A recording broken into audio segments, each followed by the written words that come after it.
Ladies and gentlemen, welcome to another episode of Questlove Supreme. I'm giving you full warning right now. This intro is going to be very awkward. I will try not to make our guest today feel uncomfortable and stray away from fan worship and just try to be as professional as I can. I will say, though, that, every journey has to start with a spark. Every journey. So me personally, I will say that, before directing and producing and developing TV shows and podcast hosting and movie and TV scoring and late night house band leading and producing and songwriting for artists and when they DJing, music education, designing flatware, my own speaker line, clothes, merch, my own drum line, teaching, college, whatever it is, I will say that there still has to be a spark, and that spark starts with a love of music, and more specifically playing music, and specifically the drums. Everyone knows my passion is drumming. In 1975, while on the road with my musician parents in Toronto, Canada, on a Saturday, I caught an episode of my all-time favorite television show, Soul Train, and it absolutely piqued my curiosity. I was already a fan of the Average White Band and their scary ass logo. But my 4-year-old self was transfixed on the one figure on stage who was neither white nor average, sitting behind a white 4157 wooden Gretsch drum kit. I kind of made a declaration, mostly to myself, that what that guy's doing, that's what I want to do for the rest of my life. And pretty much from that point forward, any album that adorned that weird logo of a white woman's ass in the place of the W, we copped those records, and I studied it and kind of molded myself in our guest image. And what really makes that sentence weird is I think the only time I really allowed myself to morph into the style of our guests was probably 7 years into my career when a side project called The Philadelphia Experiment on a song called Ain't It the Truth, in which I kind of immersed myself, kind of a what would Ferrone do moment.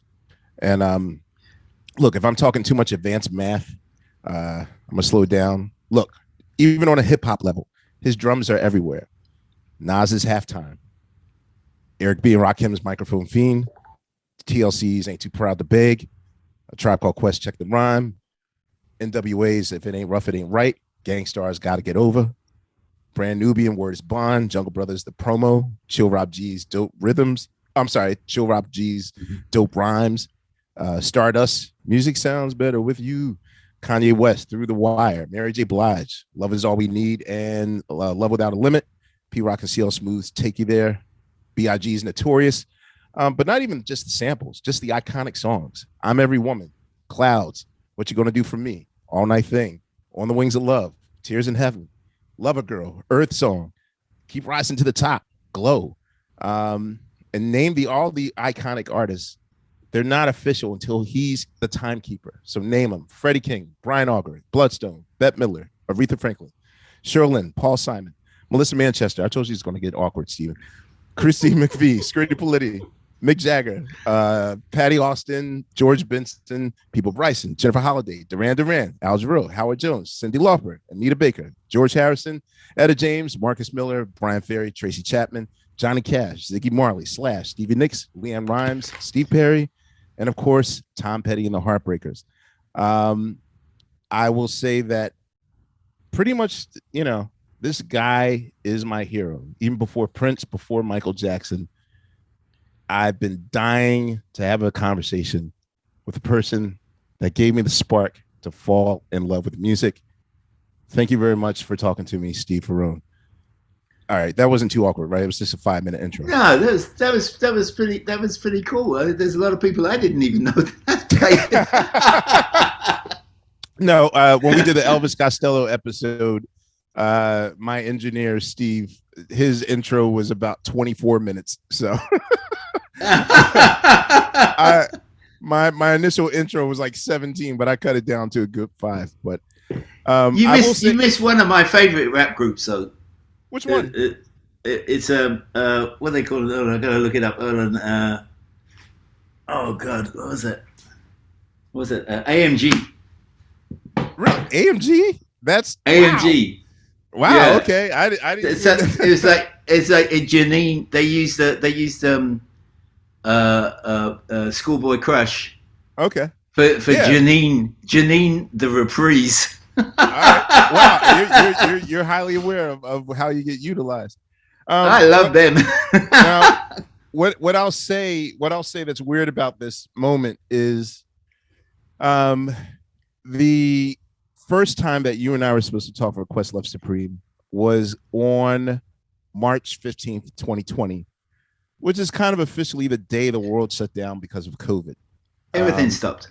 Yeah. Yeah, you were doing a residency at a 30 Rock, sitting in Right. on the Seth Meyers show, and the day that we were supposed to speak, that's when we realized that we were in a pandemic. So And we were in trouble.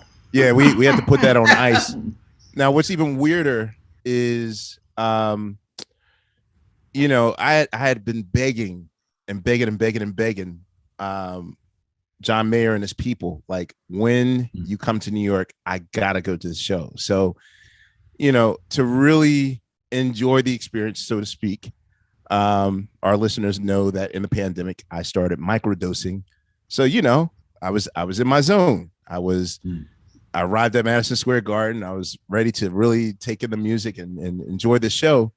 And the first thing I do when I see Pino Palladino, he tells me, dude, and of course, I was microdosing, so it sounds like, Amir, Ferrone tested positive. Can you sit in?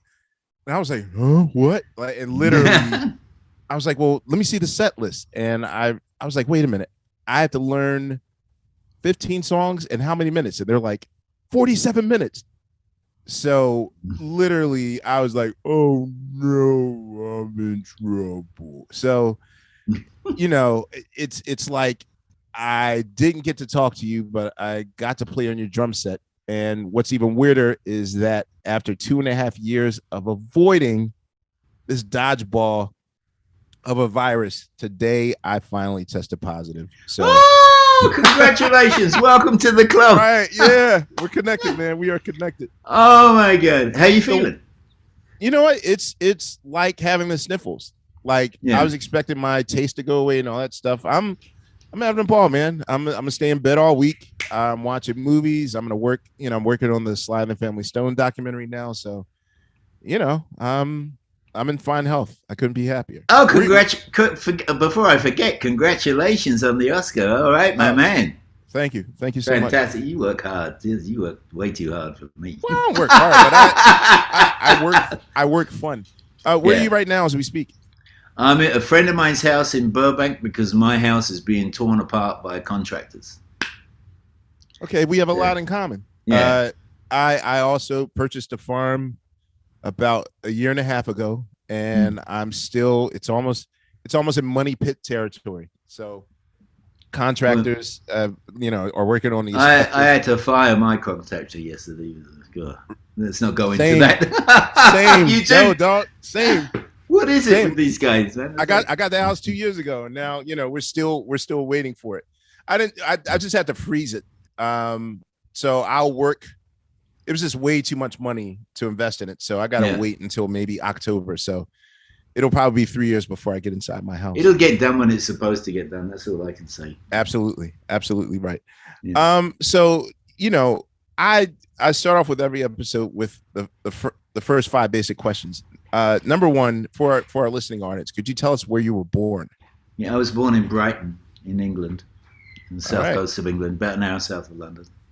Well, an hour south of London. Yeah. I will say that probably Brighton, England, '94 was probably the second best root show of all time. Oh, really? Where did you play? I don't know. We did a gig with Roy Ayers, and that's where we discovered that the engineer of our show is just as important as the musicians on stage. Right. And we kind of learned because the thing is like, unlike America, Brighton at least has an understanding. I don't know if it's that a lot of reggae concerts are over there, but they have a deeper understanding of bass.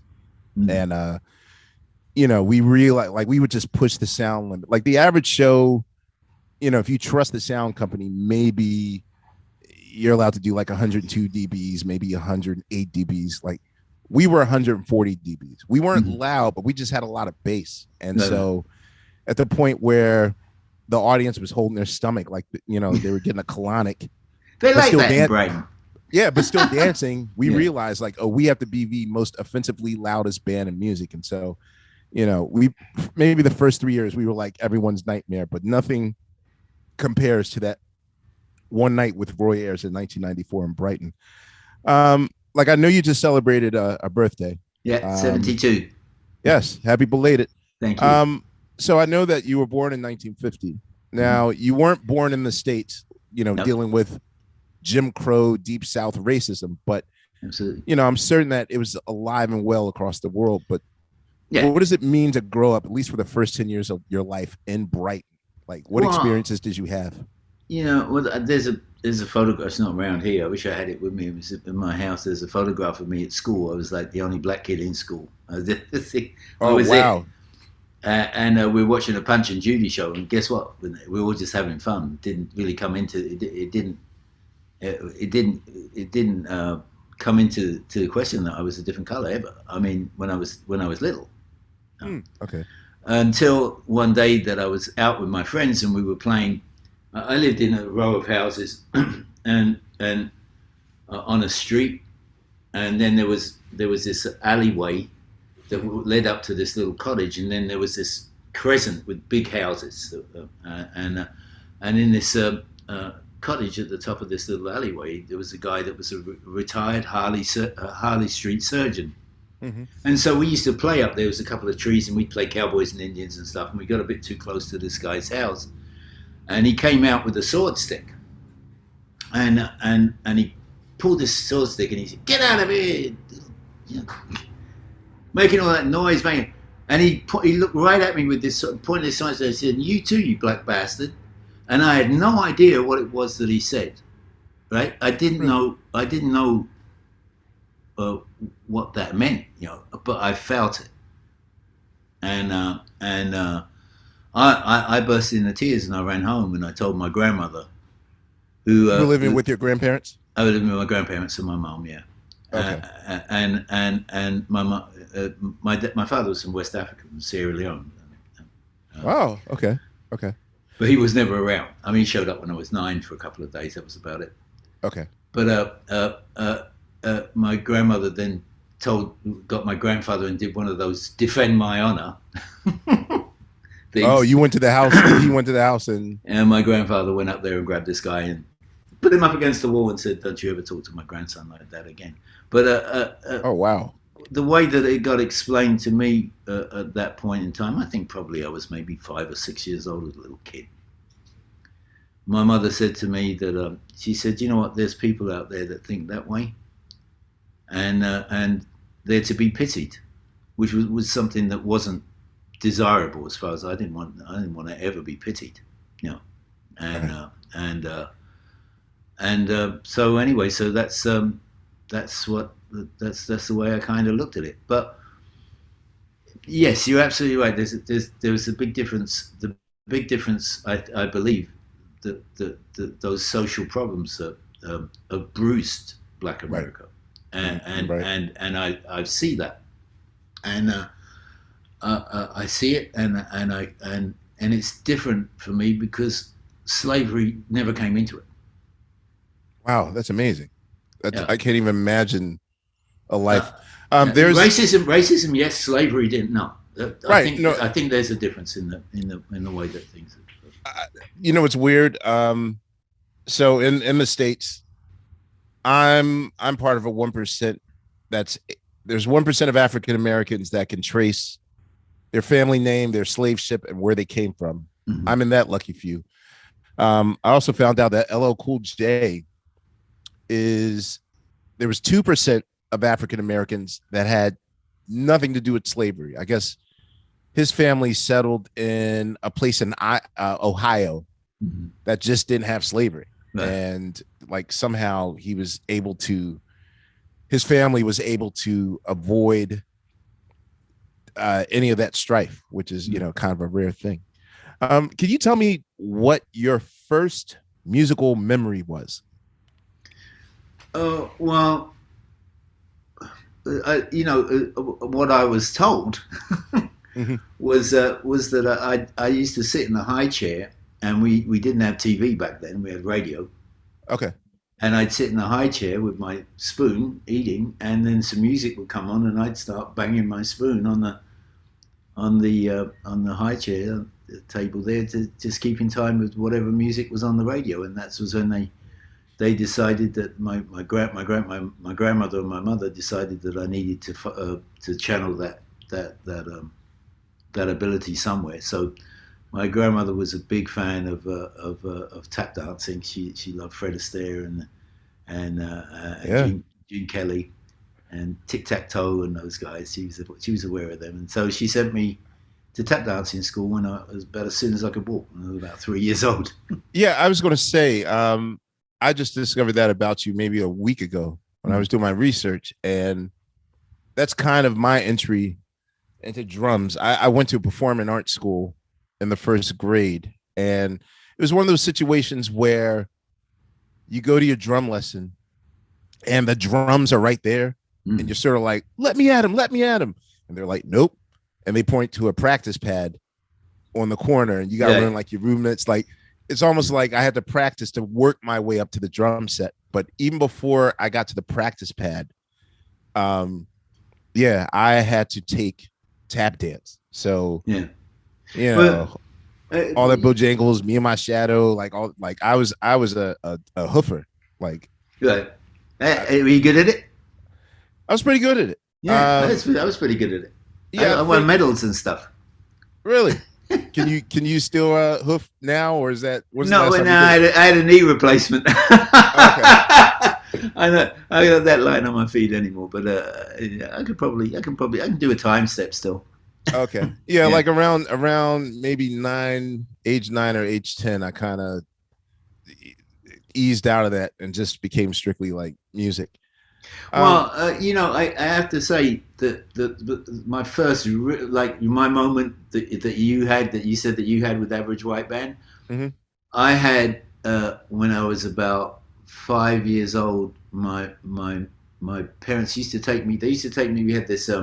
I guess you call it vaudeville or something like that. Would it be vaudeville? There was a theatre called the Hippodrome in Brighton. Mm-hmm. And the Beatles played there actually, so it's kind of bingo hall now, I think it is. But it's this nice one of those theatres that got sort of neglected and sort of let go.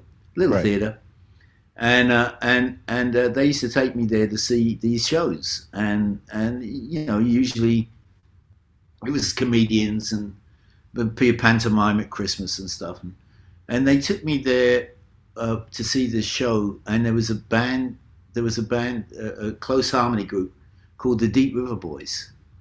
River Boys. Okay. Yeah, from Brooklyn. Oh, really? Okay. And they were very, very big on Radio Luxembourg. Was where people would go to listen to something other than the BBC, because the BBC used to just play classical music, and they didn't play anything at all. So you go to Radio Luxembourg, and you tune into Radio Luxembourg, and they had a show on there. And I guess they also would.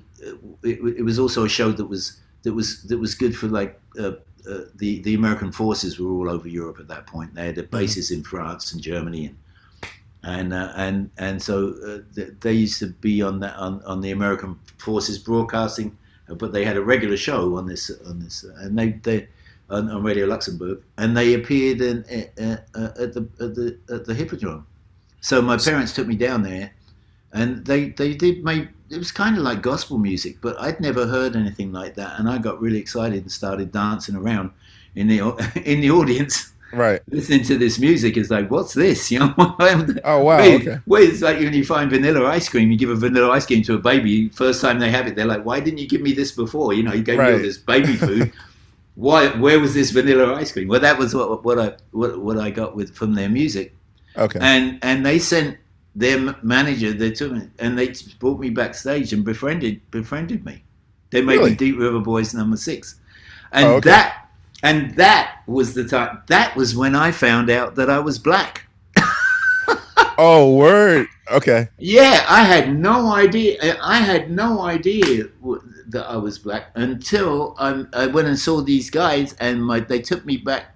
My parents, my mom and my grandmother took me backstage to meet them. You know, I've been invited back, and I looked at these guys, and they were 6 foot tall, which was for them back then was gigantic. Was a giant, Right.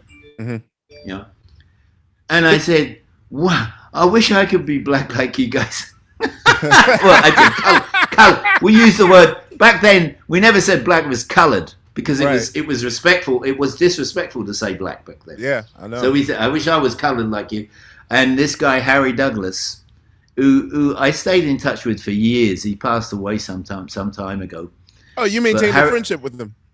Yes, all through the years. Yes, Wow. just amazing. And Were these the first Americans that you interacted with as well? Yes. Yes. How yeah. weird was it to hear? Did they have an accent to you? I didn't even. I was just like I was just so thrilled. I mean, that's how they sang, and they sang like they were. Right. You know, we heard it, seen like we sort of heard about America. I think we had TV by then, so there'd be a couple of TV series that we'd seen. Not much of a TV, little thing like this, black white thing. You know. Right. But Harry Douglas looked at me and he said to me, he says, tonight I'm going to cast a spell. And when you wake up tomorrow morning, you go look in the mirror and you'll be coloured like we are. I couldn't. I went to bed. I went to sleep. And then I got up and I went to the mirror in the morning and said, "Yes, it worked." That was it. Never thought anything more about it. Oh God, that's a great story I've heard. Yeah. Do you know what the first LP or single that you gravitated towards? Well, I remember I used to listen a lot to Motown, and so Northern Soul was a thing then, yeah, or was that more the '60s? It was more of a mods and rockers. We had these two factions, the four warring factions. Okay. And the rockers used to listen to sort of Elvis Presley, sort of rock and roll and skiffle music, and the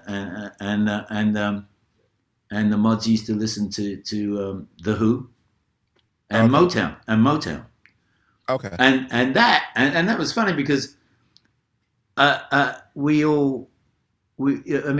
everybody started to play air bass. It went from playing like air guitar or just air drums. Right. When Motown came out, everybody was. So that's what you gravitated toward. Okay. Digging on James Jamerson. Yeah. Yeah, but when it came to like playing an instrument, the drums was like I'd figured out the mechanics of doing that, but I could playing I actually got a job when I was 12 in a real show, and while I was on the show in the kids chorus of this summer show, tap dancing and singing with a guy named Max Bygraves, who was a big star in England. Okay. I looked down into the orchestra pit and we did this. We used to have this thing where we'd all be up there doing the twists, let's twist again. We'd all have to be up there twisting, right. little kids with this guy. And I looked down and I saw how's he doing that with his hands like that, And so I went upstairs and practiced that. And then I thought, well, then I had to listen a bit more when I was up there twisting. I said, what's he doing with his feet? Wow. Yeah. So well, I'll re-ask the question. Do you know the first single or album that you purchased with your own money? Because I think it's a little different than an album in your house. Okay, sadly. What is it? The first single that I got a bad one too, so go ahead. I'll share mine. You share yours. Go ahead. It was my mother's birthday, and I asked her what she wanted for her birthday, and she said she wanted "Green Grass of Home." Who sings that? Frank. I think it was Frank Ifield. Oh wow! Down the road I look, and there comes Mary. Lips. That's what your green grass of home. Yeah. So I went into the record store. Can I get a copy of that Green Grass? Yeah, a lot of people say like Jackson 5 or something, but the real answer is I think the 45 I ever purchased was Bad Blood by Neil Sedaka. And Yeah. only because really I judged. I lived in a house with like over 3,000 records because my parents were musicians, and um, the Rocket Company, which was Elton John's label, Neil Sedaka's label, I judged records on how good the logo looked rotating on the 45. And so I like the green and blue hue of MCA Rocket records. Nice. Yeah. And so I chose Bad Blood. So the first time that you actually sat on a drum set, like who taught you how to play the drums? Like what's your entry into sitting on a drum set? Well, I just, what happened was that when I was, after we'd done this show, the summer show, there was a place called the Regent Ballroom in Brighton, and that is not there anymore. It's a Boots Chemist now, but they on Saturday mornings they would have they'd have it open. There would be a disc jockey, and people would take their kids there and drop their kids off there, and then they'd go shopping. They go and do their shopping. They'd leave their kids there. It was a safe place for them to be, and the kids would dance so DJ culture was a thing in the 60s where yeah put a record on, you hear it over a PA system. Yeah. They had two things. They had a live band, and then the stage would revolve, and there would be a disc jockey. And so the band would take a break, and then the disc jockey would be out there and play the records. And we used to like the records a lot more than the band, because the band played the old stuff. Really, there was sort of like a ballroom band, But the disc jockey used to play the Motown, and we used to loved it. Yeah. Wow. Okay. Yeah. I see. And so we were there. We used to go there on a Saturday morning, and me and young boys with raging hormones would go up to these young girls and they dance with us. We might get a kiss on the cheek, and that was it. It was finished. That was the lot. But one day, Manfred Mann's band, they were playing that night in the ballroom, right? And they set up early when we were all in there, and they played. I guess they did their sound check, and they played for us little kids. And really? every little 12-year-old girl in there went completely crazy about this band, like they were the Beatles, screaming. And so I said to my friends, we're doing it all wrong. We need to be that. We need to be a band. Yeah. So we started playing. I got a toy. I had a toy drum kit, and I had those motor skills. I knew how to do it. And the only song, there was a guy who had a real guitar, but he had an old record player that his dad had changed into being an amplifier. An amp. Okay. Yeah. And he played, and we played Saw Us Standing There. I had the T-chest with the string and the stick. That was that was the bass, and that's all we could play was Saw Us Standing There, and we did that. And let me make sure I'm clear on this. You mean Manfred Mann, the actual Blinded by the Light guys? Yeah. Okay. See, I know them from that 70s hits. I didn't realize. Yeah. Before then. Yeah. Oh, snap. And so we would go and play in the afternoons at a friend's house. You couldn't do it. My grandfather would. He was a milkman, and he would go out and start work at 3:00 in the morning. Mm-hmm. And he didn't want. He hated music, all kind. The only thing he liked was classical music, and anything young was just. He didn't like anything about young kids or young people. Noise, right? Okay. Yeah. So we go up to another friend's house, and we'd set up and we'd play with this little toy drum kit thing that I had. My grandmother bought me a snare drum for Christmas, a real one. Mm-hmm. And the guy with the guitar, because he had a real instrument, his father owned a gas station. Okay. He used to go and hang out in the music stores, which is where all the older kids that had bands used to hang out. Okay. Right. So there's these big kids. What we call them, big kids. Because here we are, 12-year-olds, and there's these like 18-year-old kids, 16, 17, 18-year-old kids that had started playing bands, making bands, and could play, but we had money, had jobs because someone would leave school at 15, Mm-hmm. and they would save up and buy an instrument and make a band. So this kid was there trying, being a little 12-year-old. I got a real guitar, trying to hang out with these older kids, and there was a bunch of guys in there. The way gigs used to be got, there would be a bulletin board, right? They put a bulletin board in the music shop, and if you wanted a gig, you go and look at the bulletin and see who was looking for a drummer, or who was looking for a guitarist, or Right. And they put up this thing, and they were talking to the proprietor of the store, and they were saying to him, our drummer's got to go and get his appendix out, and we got a gig at a youth club on Saturday night, and we need to get, if any drummers coming in here. My friend took his life into his hands, talking to like older kids like that, and said, I know a drummer. Really? And they said, well, who's that? And they said, well, good thing. He said, you're a blues band, right? The Flames, they called it. Yeah. Said, well, this guy, he's black. So that was the first. That was the first. They said, he's how old is he? He's 12 years old. They said, well, is he any good? And he goes, oh yeah, he can play. He said, okay, oh, boy.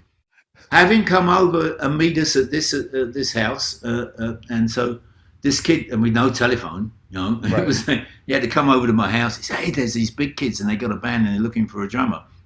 And I'm like, well, big kids? Because big kids used to beat up kids like my size, And he said, yeah. So I went over there, and I took my life in my hands, and I walked in there, and I sat down, and I played a few songs with them, and they said, okay, well, you can come play the youth club with us. You passed the test. I passed the test, yeah. Because I knew songs, it was for the tap dance, and you feel your way, I knew introduction, verse, chorus, right. Bridge, and how the dynamic of a song, so I could kind of follow that. I didn't even have to know the song; I could follow it. See, I wasn't too lucky because there's one time I went to, not an all white school, but there's one time I was playing a pickup game of basketball. So naturally, the white kids thought like, well, we'll take Amir because he's black. Yeah. And yeah, I was in a sports game. I found out. They made me captain of the football team too. Soccer. Really? I said, yeah, I was useless. That means you're a real musician. Yeah. I always say that. Real musicians don't know sports. I'm sorry, man. Yeah. So, well, one, you're saying you were 12, which basically means that this is 62. Yeah. For the United States, the what we call the British invasion will happen in a year or a year and a half. That's right. What is well, you lived in the British invasion, so I guess it wasn't a big deal to you. So what is the effect of white-based blues, these teens that are listening to these blues records and starting rock bands? Like how influential was it in 60? It was extreme, because this is what happened, was that these older kids, they knew somehow, I don't know how, but they knew about Muddy Waters, Sonny Terry and Brownie McGee, Lightning Hopkins. They knew all about that stuff. And those guys had a tour, and they would come and play at the Dome in Brighton. Yeah. And so Bill Doggett, he was my least favorite. But I love Bill Doggett? Okay. He was my least favorite. But now, in listening to him, I got to wonder why. Right. But when at that time, I loved John Lee Hooker. John Lee Hooker was just, and Sonny Terry and Brownie McGee. Mm-hmm. I loved it, and so these guys, they come around every year, and this band that I was playing with, they'd take me. These 18-year-old kids would take me right to see it. I mean, I would have paid more attention had I known what I was watching. Right. But I got to see those guys. It was incredible, and that was the start of it for me. I'm currently trying to shop. There's someone that's written a series based on a lot of those Chicago blues legends coming over to Germany, coming over to the UK, finding a new audience over there. We're trying to shop that Yes, series right they now. knew who they were. I Right. mean, we didn't have computers and stuff to look these people. We who the hell is that? You know? Right. Well, it's good And, because they couldn't get arrested in the United States. well, yeah, I mean, It but even if was they could get arrested in the United States, I remember seeing that movie about standing in the shadows of Motown, where mhm. they were absolutely shocked when they arrived in England that people would go on and say, "Who's James Jameson? Which one of you is James Jameson?" And they were Right. like, "How the hell do you know about James Jameson? Right. Which one of you is Wow. Benny? Which one of you is Benny Benjamin?" We knew that all those people were. Were you Yeah, developing any heroes? Like, who would you say is the first drumming hero that you had in terms yeah, of easy. like? Bernard Purdy. Okay. Yeah, I Bernard was going to Purdy. say, I know you guys covered What Is Soul on the 77 Benny and Us record, but Yeah, was that yeah. your idea to cover that song? Yes, yes, because that was the first time that I ever heard drums played with syncopation like that. I was we were I was working. When I was about 14 years old. I started to go like in summer. I left school at 15, but Hmm. we started to go over and work American bases in France, and I was I remember it like it was yesterday. I was there was a place called the Caserne, and it was Okay. in Toul, in the middle of France, and we were there playing at the Enlisted Men's Club, and we could eat on the base. So we'd go to we'd stay off the base, but we could go to the base and eat on the base and go to the can. And there was we sort of went and sat down near the jukebox so we could hear the music that was on there. Couldn't afford to buy anything, but Right. and this black GI in his fatigues, the green fatigues that they used to wear, he sort of sauntered over there, sort of skinny. Like, I remember seeing him do it, and he popped in whatever it was, quarter dime, whatever they put in there, and he hit some numbers and walked away. And I heard shaka da dum da dum da dum da dum, and I what what was that? Wow. I heard Ringo Starr. I heard Charlie Watts. I never heard drums played like that. Where did that come from? Oh, So wow. I went over and had a look. What record's that? Oh, Benny King. What is soul? So how do you know who's playing drums? Because I don't know if album credits are even a thing. Like when I was, Purdy did a session for my dad in like Yeah. 74. So that's how I got to meet him. But Hmm. how do you know who is what? And Well, I don't know. I found out that it was Purdy, but maybe it got the album or something, or asked around and somebody else knew. I got no idea. right, We couldn't look it up on a computer. I don't remember having an album with any information on it. right. But somebody told me, oh, that's Bernard Purdy. Okay. When you mentioned sort of dropping out at 15. When you do that in your mind, is it like, okay, do or die, I have to be a musician? And how does your family feel about this decision? It was revenge. My it's class system in England. Yeah. I wasn't supposed to be anything more than maybe a bus driver or a plumber. I Oh, that was wasn't. as high as you can I go. wasn't. I wasn't gonna. I wasn't gonna stay an extra year at school and become a banker or like a working a bank clerk or civil servant or something like that. I was. It kind of started. I mean, I sort of stayed in. We had forms A, B, C, D forms. I was in the A form. I was kind of in. I could hover in the middle of the A form. I wasn't dumb, Okay. but I decided that I wanted to play drums, and especially since now, hey, Ringo Starr have become a huge star, right? Okay. Right. Charlie Watts. These were like normal guys. They weren't upper class, upper crust or anything. These were like Right. they were like us. Okay. Keith Moon. I used to play. My band used to open for the Who, and they played in Brighton in a little Really? tiny little club. Yeah. Was he And so, destroying his kit back then, or? well, not in the beginning, but then he started to once they started to give him equipment, and there was a whole story behind that. But Okay. but But I used to go. I take pieces of it for spares for Mike. I had an Olympic drum kit, a little Olympic, which is it wasn't a Gigster. Gigster was the really cheap, horrible thing, right? And then you had Olympic, which was intermediate, and then Premier, right? But I had this Olympic thing, and the Premier stuff would like different lugs and stuff would fit on there, you know. So if I had stuff that broke, I could take that and Keith Moon would take a sledgehammer to his drum kit and just smash it into matchwood, you know. And I'd say to the roadie, "Can I have?" "Yeah, sure, take it." Really? You know, I was going to say Pete Townsend destroyed a guitar on the Tonight Show, and they let me have it. So, oh, great! I've well, it was like a ukulele, but still, you know, it's like a guitar.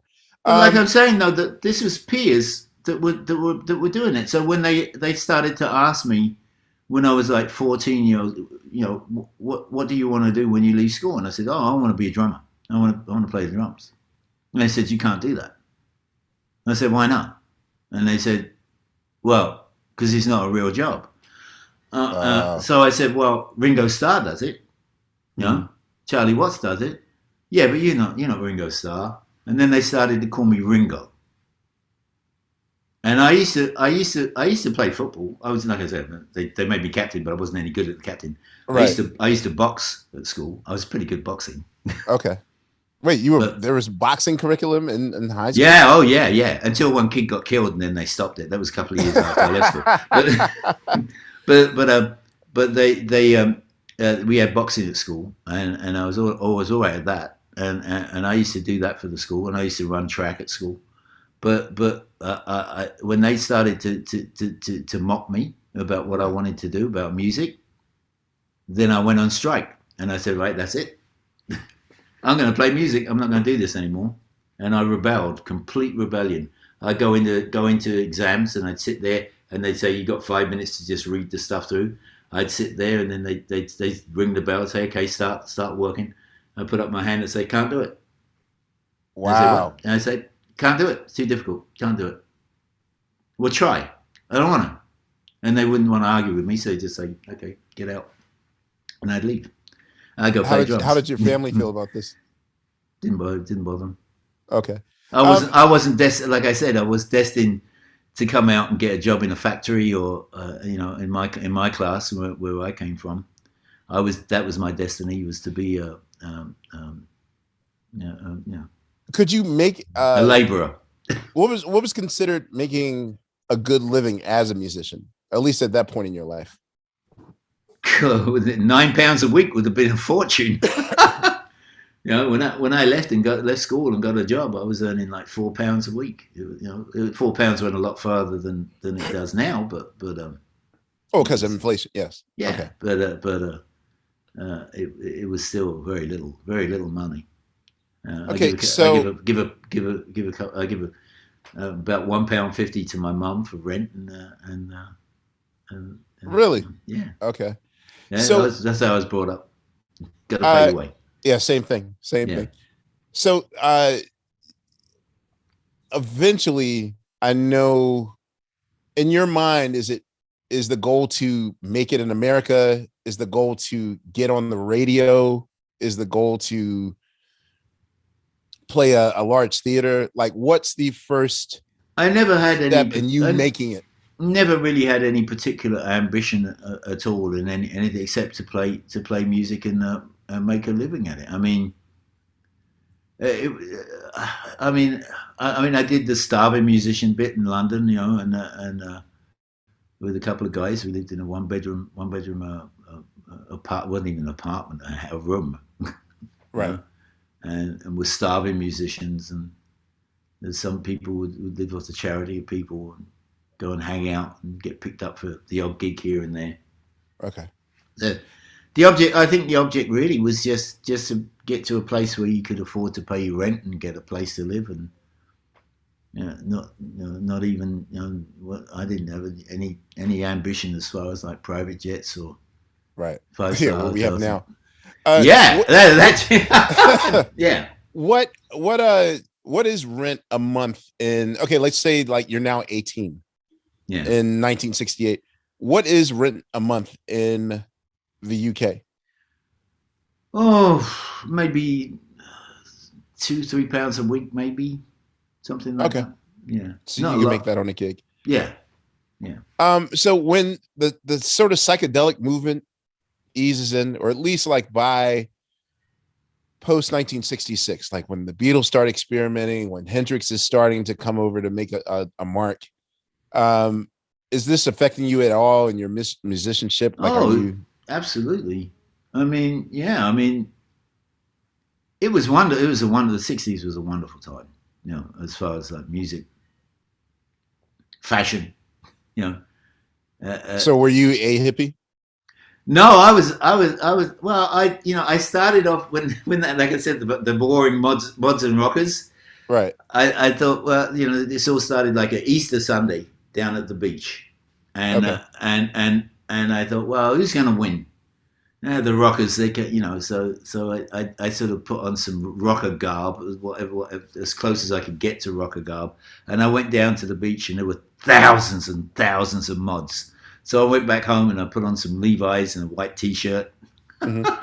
changed into, and then went down there and became a mod and rioted with everybody, throwing stones and running up and down the beach and beating up people when we could find them. Oh God. Yeah. Jesus. So from what I know, was the American group Bloodstone your first Yeah, experience in the United States, or was in there a group before? the United States, I mean, I'd done the Freddie King album. I worked on the Freddie King album, Burglar Oh, album, okay. and What was that that like playing with him?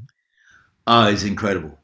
He was Okay. incredible, and the producer was a guy named Mike Vernon, Uh-huh. English guy named Mike Vernon, and Mike had come down to see this. I'd come back to England from living in Europe, and went to music school in the south of France, and so Hmm. started What to. school? It was the Nice Conservatory of Music. Oh, you went to Nice. Yeah, yeah. Okay. There was a guy named Jacques Carré who was the percussion teacher, and I was too old actually to get into the school as a student, so he got me in as a teacher because I could play. So he had me teach the kids, and because I was teaching the kids how to play modern drums, because all they taught was classical music. Classical, Right. no, ding dong dong, boom, ding ding dong. That was about it. So you could Uh, read music? by the time I left, I could, yeah, minimally. Not like the guys. I mean, there was guys that had been since they were tiny had learned to play their instrument through reading music, and Okay. but these guys, they couldn't play modern drums. I could, so I'd have to Oh, teach them. So when I'm teaching them, I'm writing them out exercises, and they're like, "Oh no, no, no, Mr. Ferrone, this is this is how you write that out." And so I was learning. I was as you were learning teaching. as I was teaching. Yeah, Oh, okay. I did 3 years of that, and it was wonderful. It I was see. really wonderful. But What? but when I came back, I started to play with this band Gonzales, Okay. and they were a bunch of studio musicians that would play in the clubs at night. And the way you got into that band was you wait for whoever was playing your instrument to go out of town or have a gig that he couldn't, a session that he couldn't make the gig, and Hmm. then you would come in there and then you would play that gig until you couldn't make it anymore, and then you leave. And then guys like Richard Bailey, so it switched off with like Richard Bailey, and Okay. that was how that band. And we opened for Average White Band once. Really? Yeah, Okay. Yeah, yeah. I was going to say at this point, were you running into Alan or Hamish or I the was I Glasgow was really guys? I was really good friends with Robbie McIntosh. Oh, When I went to Italy when I was like 17 years old, I went to Italy and I met Robbie down there, and Alex Idgetwood. Alex he sang with Santana. He sang that song "I'm Winning" with Santana. really? Okay. And Alex and Robbie used to play in a band called the Senate. Okay. Yeah, and they were there in Italy, and I was there working with an American guy named Ronnie Jones, who's Okay. still alive, God bless him. He's Uh, 83 years old, 83 years old now, and he lives in Milan. did did Macintosh have what you would say a pocket then, Oh or yeah, was he just? oh yeah.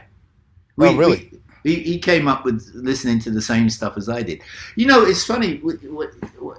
You know, we all came up listening to the same music. Even Tom Petty, and when after spending some time with the Heartbreakers, we start talking about, oh, you know, this song or that song, and I came to find out that Tom and Mike were listening to the same stuff as I was listening to as Oh, the English Invasion. We were all listening to the same music. the same thing. Okay, Yeah, I see. and so there was a connection made through the music, you know, and there was a connection made with the guys from Average White Band because they grew up in Scotland, and I was down at they were like way up there in Scotland, up in Dundee, and Right. I'm down here in the south of England, and we're all listening to Motown and listening to Stax, you Okay. know, and so when we sat down and started to play that music, we had a way of playing it that was it would give a nod to it, but we didn't copy. We didn't. It wasn't It a wasn't derivative of it. Okay. no, no. Well, I was going to You could say tell what it though, was. You could tell what it was. I was going to say that, because you were sort of the drummer whose DNA I studied the most.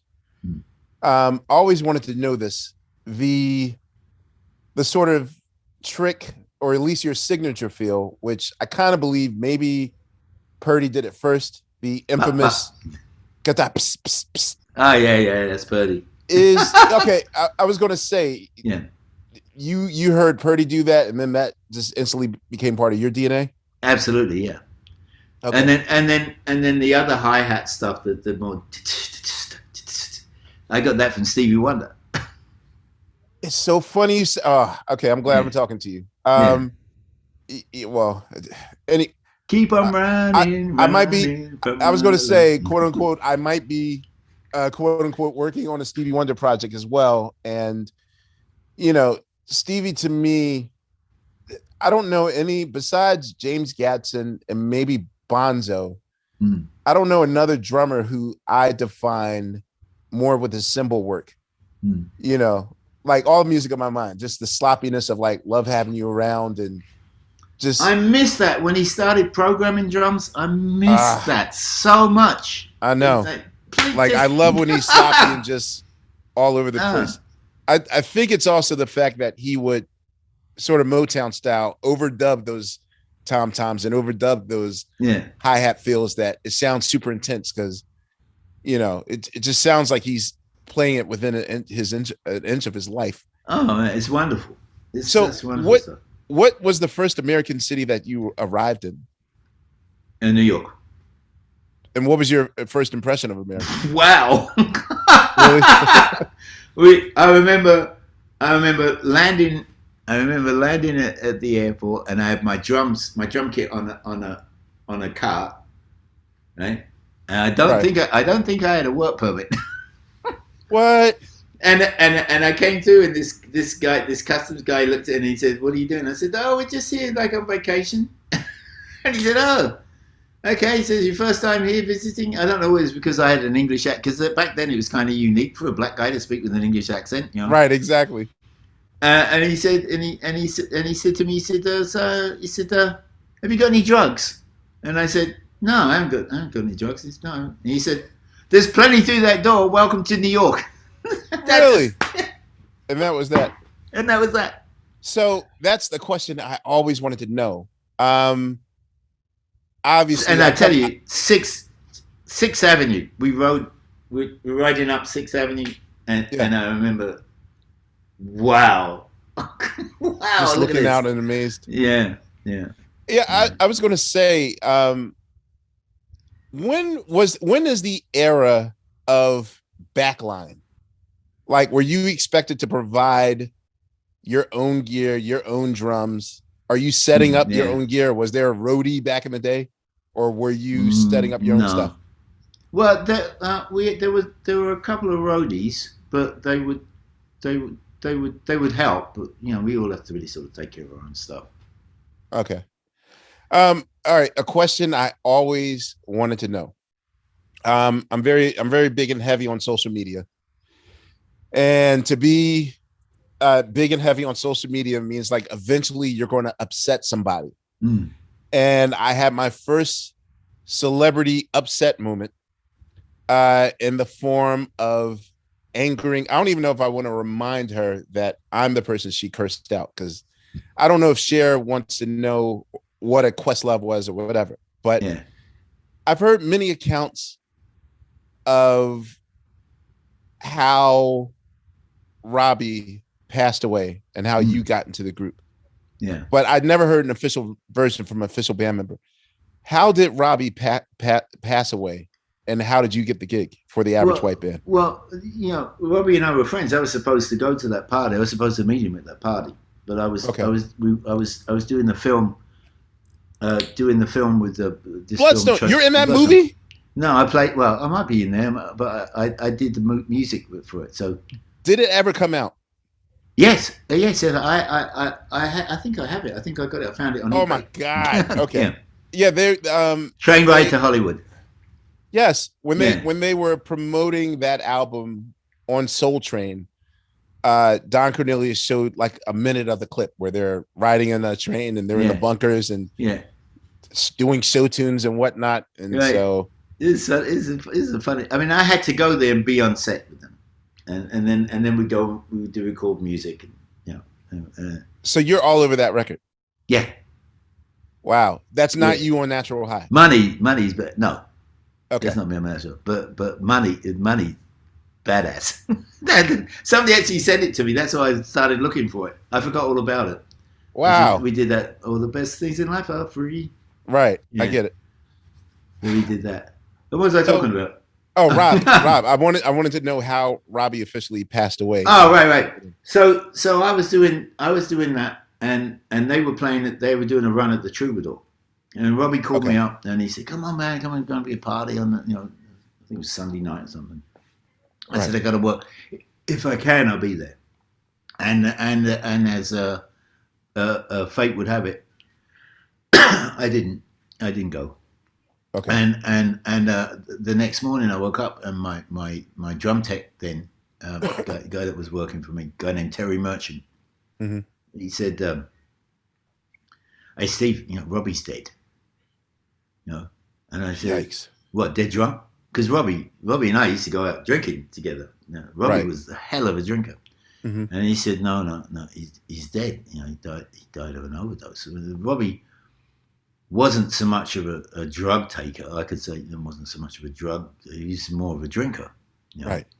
But Robbie, this was the thing, was Robbie could drink. I'd seen Robbie drink a bottle of vodka, and then he just switched to scotch, right? And I get sick, but I never saw Robbie throw up. Never saw him. He would pass out. Right.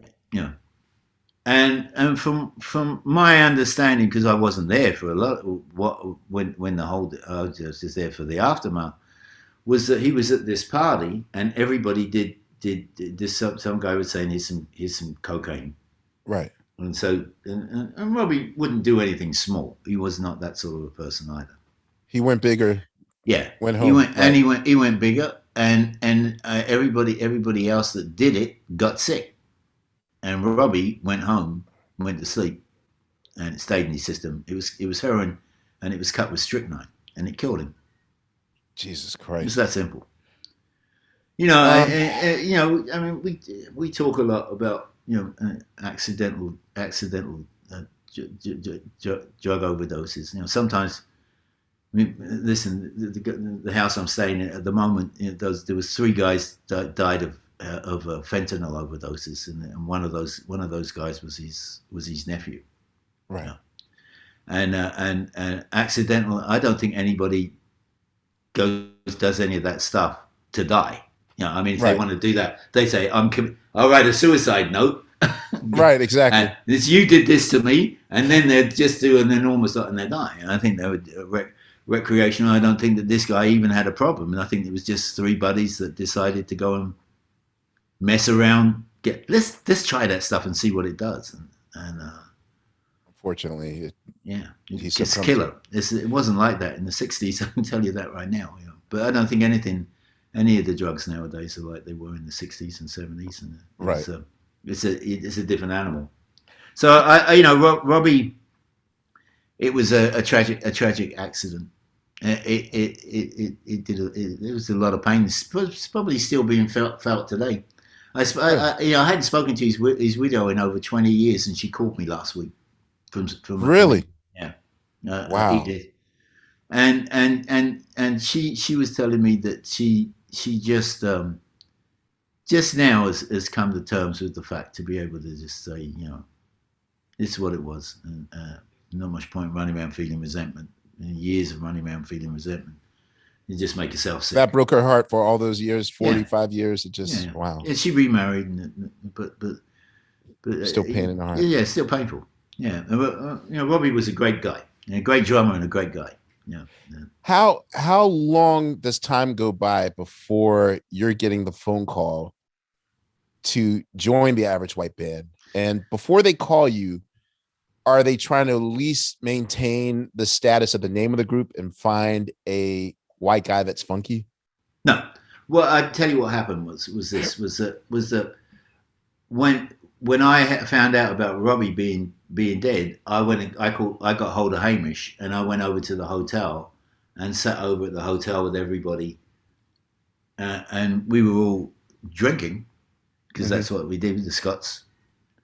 And I said to them, listen, Robbie wouldn't want you guys to stop now. You're just starting to get this airplay with pick up the pieces that's happening for you. I don't know how this is all going to end up, but you guys, you shouldn't stop. There was talk of maybe we should stop the group. Well, it was everybody was sitting around sort of like it was all over, it was gone. And it was like, no, it's not over, And so I said, if there's anything I can do, let me know. And I was under contract to Bloodstone. Right. So what I would do is Styx Hooper and myself, what would happen if I couldn't do it, if I was working with Bloodstone, Styx would go and play with them. And then Styx briefly joined the Average White Band. Well, he would go play. They played the Average White Band. So he'd go and play the gig, right? And then if he couldn't do it, I'd do it, and I go and play with them. And they were auditioning people at SIR. There's drummers, all black, white. I mean, it didn't really matter. They were just looking for a drummer. Okay.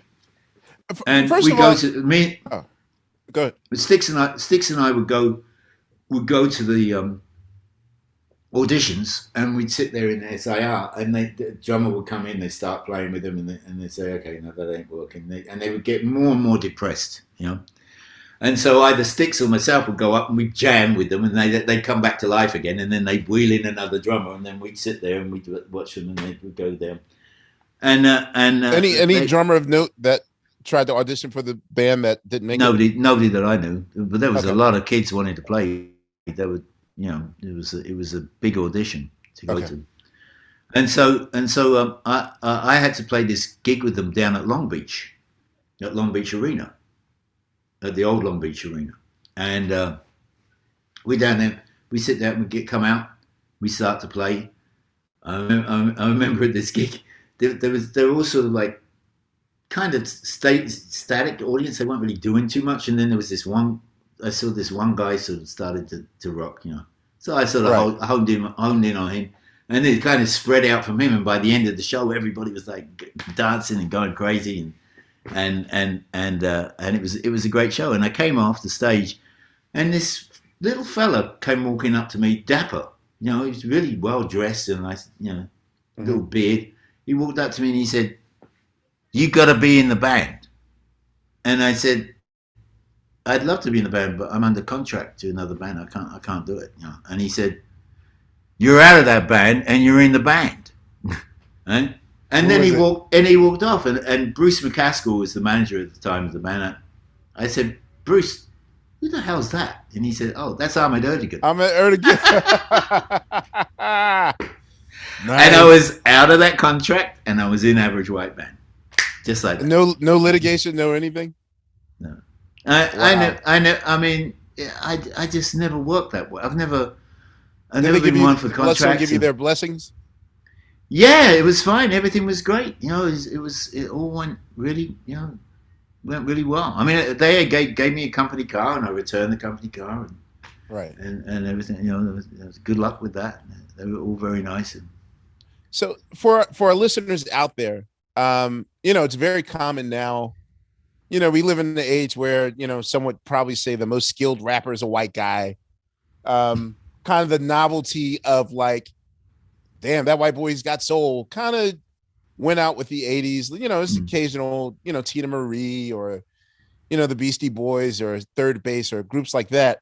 But how truly rare was it to see white boys that funky?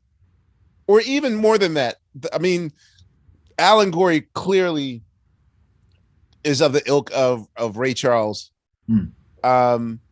Hamish has a wonderful like falsetto, and they're extremely soulful. But how much of the marketing of these funky white boys are they relying on during this time period? Well, I mean, I think here that one of the differences was that we walked out when we walked out in front of because a lot of people actually thought Average White Band was a black band, and Still, when we walked out on stage, they did what the hell is this, and right. there was a lot of okay, show us, right? Really? That went on, yeah. I mean, there was a lot of it, but the band could play. The band was authentic. We weren't trying to be anything else other than Average White Band and play soul music. We love soul music. It was just what we did naturally. It's like I mean I've had guys I've had bands with guys that played in with bands and we've been playing Average White Band stuff. And I remember we played at Long Beach once and Average White Band were playing across the street. Right. And I think they were opening for Tower of Power. And I got hold of Oni and Alan, and they came over, and I had them sit in with my band and show them how it was done. Uh, And it was like they were there, and they were like, "Oh, so that's what it is." And I think that you'll find that with bands when people come and sit in with like if there's two or three of us from the Heartbreakers that are playing together, right. you get that they get that feeling of what that was like, and it's a powerful thing. I remember when I was playing with George Harrison, Mm-hmm. and Ringo was sat at the rehearsal. Ringo was there, and Ray Cooper had another drum kit set up because he played double drums with me sometimes and some stuff Mm-hmm. back there. And I said to Ringo, I looked at Ringo and I said, "Come on." So Ringo came up on the stage and started to play, and all of a sudden, it was like, "Oh, this is what the Beatles felt like." Right. Yeah, there's a way of that. Those people when those guys A start gelling. playing, yeah, there's a Well, gel. okay. Let me ask you this much then, because I know that as a drummer, the bass player and the drummer are married to each other. Mm, Now, you're in a group with two interchangeable bass players and two interchangeable guitarists. yes.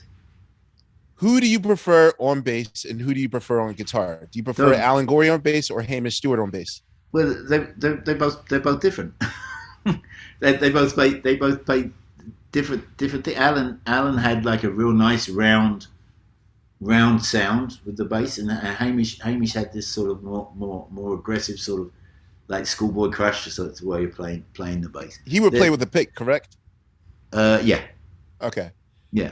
But But who it's had the better pocket for you, at least? they're both the same. I mean, they're both great bass players. I mean, it was a joy. I mean, when Alan picked up the guitar and started to play the way that he would play guitar, and then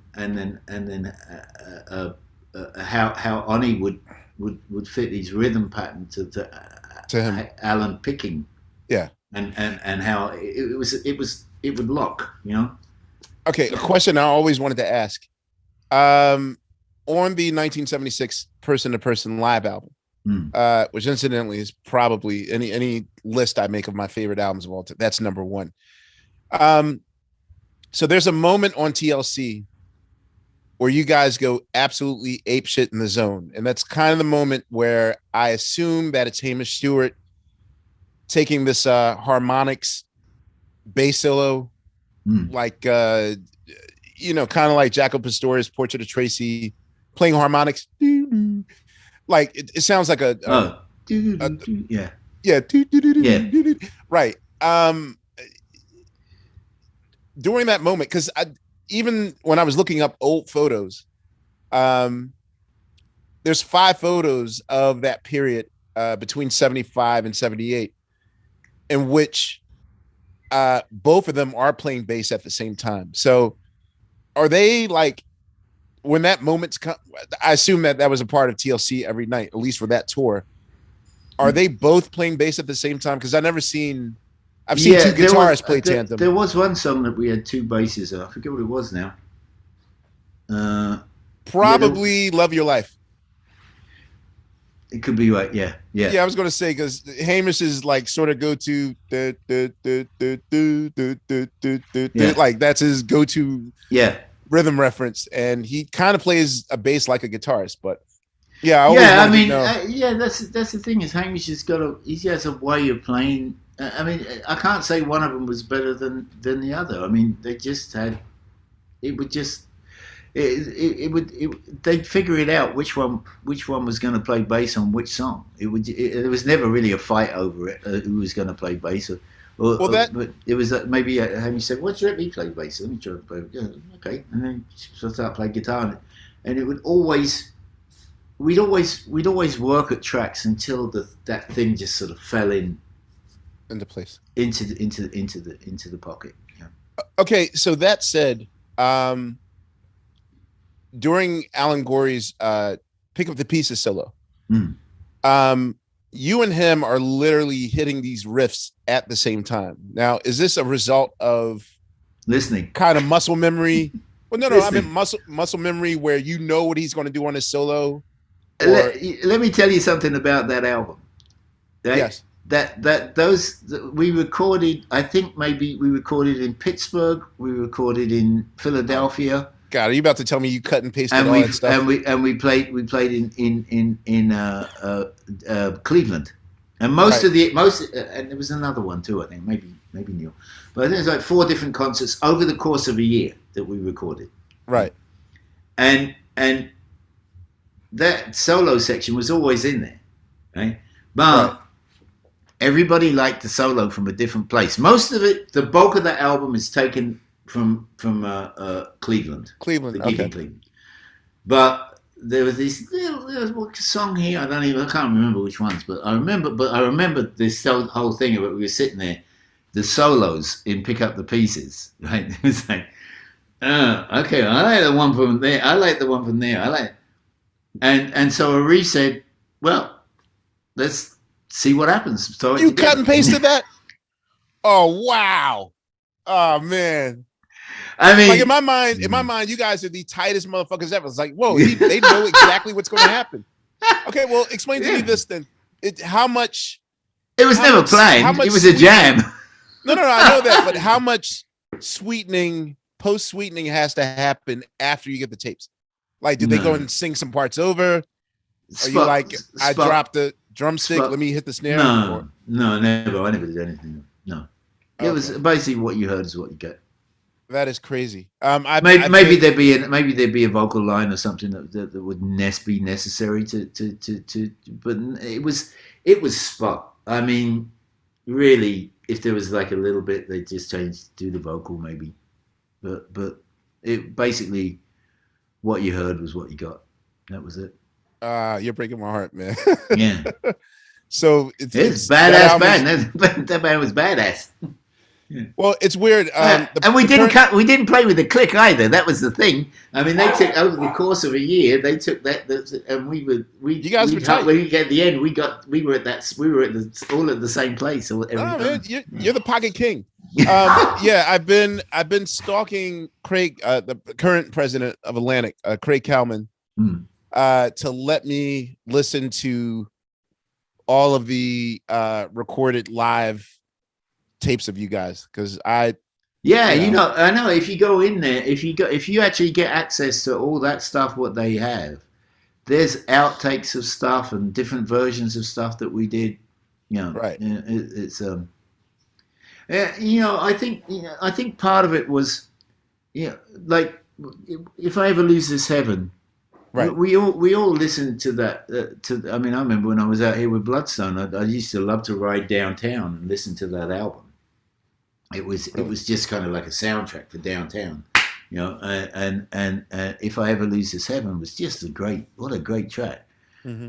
But when we went into the studio, they tried cutting that song a couple of times with a couple of different people, and everybody had got sort of gone in there what I heard, and they copied the same very simplistic bass drum fill Uh-huh. that Quincy had used for the thing. Hmm.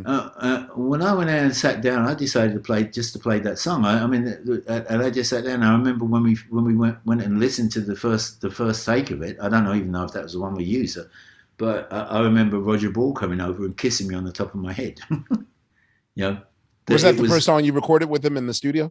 No, I don't remember what the first song. I don't remember what the first song was. Might have been Were Cut there the were Cake. there Might have any been Cut the songs Cake. of Robbie on the Cut the Cake album, or is that all you?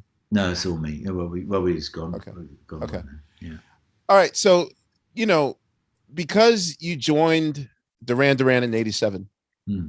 I'm certain that you could tell the difference between kind of the teen idol fandom of like screaming girls Hmm. and regular fans who just like into the sound and into the band. You know, I'm from a band in which I don't think any woman who's ever taken her shirt off and says like Questlove sign my breast or whatever. Yeah. So that said, what was again, I know there was a novelty or a curiosity of these funky ass white boys or whatever, but Hmm. at least between 75 and 87, is there I don't know, like, what are the fans like by that point? Was it like some crazy Well, fandom thing, or was it just like, hey, we dig the music? they wherever Duran went, there were the Duranis, right? Right. And the That's Duranis what y'all used, called them. yeah, they used to be they camped outside of the studio, and they were all very nice. Yeah, I mean, I remember when we were in London and we were recording. There was this girl Michelle that I'm still in touch with her, Right. and I was there and I had my kids with me, Okay. and they were little, and they go out and there was this gate that, and they go out and they sort of talk to the Duranis through the gate. And finally, I said, Michelle, you want to look after the kids? Because I was inside working. Right. And they'd go out there and they'd sit with the Duranis and they'd have chips and candy and they would just hang out. My kids loved hanging out with these fans. And I mean, Michelle said to me, she said, "Well, you wouldn't do that now, would you?" And I said, "Well, Right. maybe not, but back then they were so nice. I mean, they were just fans, and But all they was it wanted like was that? another photograph. Right. Was it like that for AWB though? Like that level of fandom? No, I don't think it was. No. It was a. I think it was a totally different thing that with that average white band. It was sex basically. Oh, okay. It was sex and drug and rock and roll with average white band. I think it was a different. I mean, I think I was like 35 or something. I think With the Duran. Okay. I think that Duran had also started to mature as men. I mean, when they first started, came straight out of college to be the biggest band on the planet. Right. Okay. It was wild. And that's why they had that song "Wild Boys." Yeah, I see. But So then by the time oh, I joined them, I was the oldest teen idol, and they calmed down somewhat. oh, okay. Yeah, you guys were in But that serious phase. but what's funny was that at one point nobody really took Duran Duran that seriously. I mean, other than being like a teen they were a phenomenon, a teen phenomenon, you know. Really? And then all of a I always thought they sudden, had good musicianship, though. but they did, yeah. Eventually, it was like they were working on it. I mean, like I said, they came out and they, you know, and they had a great producer, Mark Nile Rodgers, and Right. you know, that could put that together. Bernard Edwards, and they worked together, and the Power Station and studios, and all the money and all the time to do a record and make a song happen. You know, Right. but they started to mature as people and musicians, and you know, now they've been around a long time, and they're still valid and still make music, and aren't just sort of resting on their laurels. And you know, we were Duran Duran. They're still they just really matured into like a bunch of really great players. Well, Yeah. shout out to Duran Duran. They just got I'm part of the Rock and Roll Hall of Fame committee, so I'm very happy that they got inducted finally. Absolutely, yeah. After years of trying to get them in. That's fantastic news. But but yes, absolutely. That you can't say that they're not valid. They've been making records. I mean, I remember. You know, I was working with George Harrison, and I go over to London, and I had an apartment on Sloane Street. They gave me an apartment on Sloane Street, and I have to drive out to the rehearsals at Bray Studios. I get there, I ride there. Oh, I take a ride down the King's Road. I get in my car. I'm driving down the King's Road, and I see this guy, and I say, this little muscle bound, buffed. And I say, that looks like Warren Cucurullo, but he's skinny rock and roll guy, right? Little skinny rock and roll guitarist. Right. And then I look, and it is Warren, and I hadn't seen him in a couple of years, and he'd been pumping iron, and he buffed out, you know. Right. I'm like, Warren, what the hell? I said, oh, you're in town. He said, I need you to do a session for me. And this is what I'm still driving very slowly, right, on King's Road. And I said, I got the window down, and I'm saying, well, I don't know what my schedule is. He said, let me know. And he reaches into his bag, and he takes a cassette, and he throws it through my car window, and he said, that's the song, give me a call when you find out what your schedule is. So I drive off down the road, and I take this cassette and I pop it in the cassette player in the car, and it's Ordinary World. You know? Oh. And I call up Warren and I say, you don't need me to play on this. You know, this you can just put out this demo right now. This is a hit record. You know, this is great. This is a hit song. And he's like, no, we want you to play with it. So they insisted I play on it. I don't know if I brought anything else to it, but boy, what a beautiful song and what a great hit record that was for them. You know. So I have a question about your studio sound. So the thing that always attracted me to your sound was your tone, particularly the snap of your snare. Like especially, I think like you really came alive on the Soul Searching record. Yeah. What I want to know is, well, first of all, just your drumming technique. Like I love the fact that, you know, we now live in the age where, and drummers hate when I start speaking down on gospel chops. You know, but for me, gospel, I know, but for me, gospel chops is, if you're a chef, you got to know how much garlic and salt and pepper and spices to add to your meal. And sometimes you can overdo it. But you always have these clean feels. So you mess up a really, really good piece of meat, really good cut of meat with too much spices. And sometimes you don't need spices, you know. Yeah. So that said, can you walk me through a typical session for AWB? Like, you know, like, do you have a say in the tone of your drums?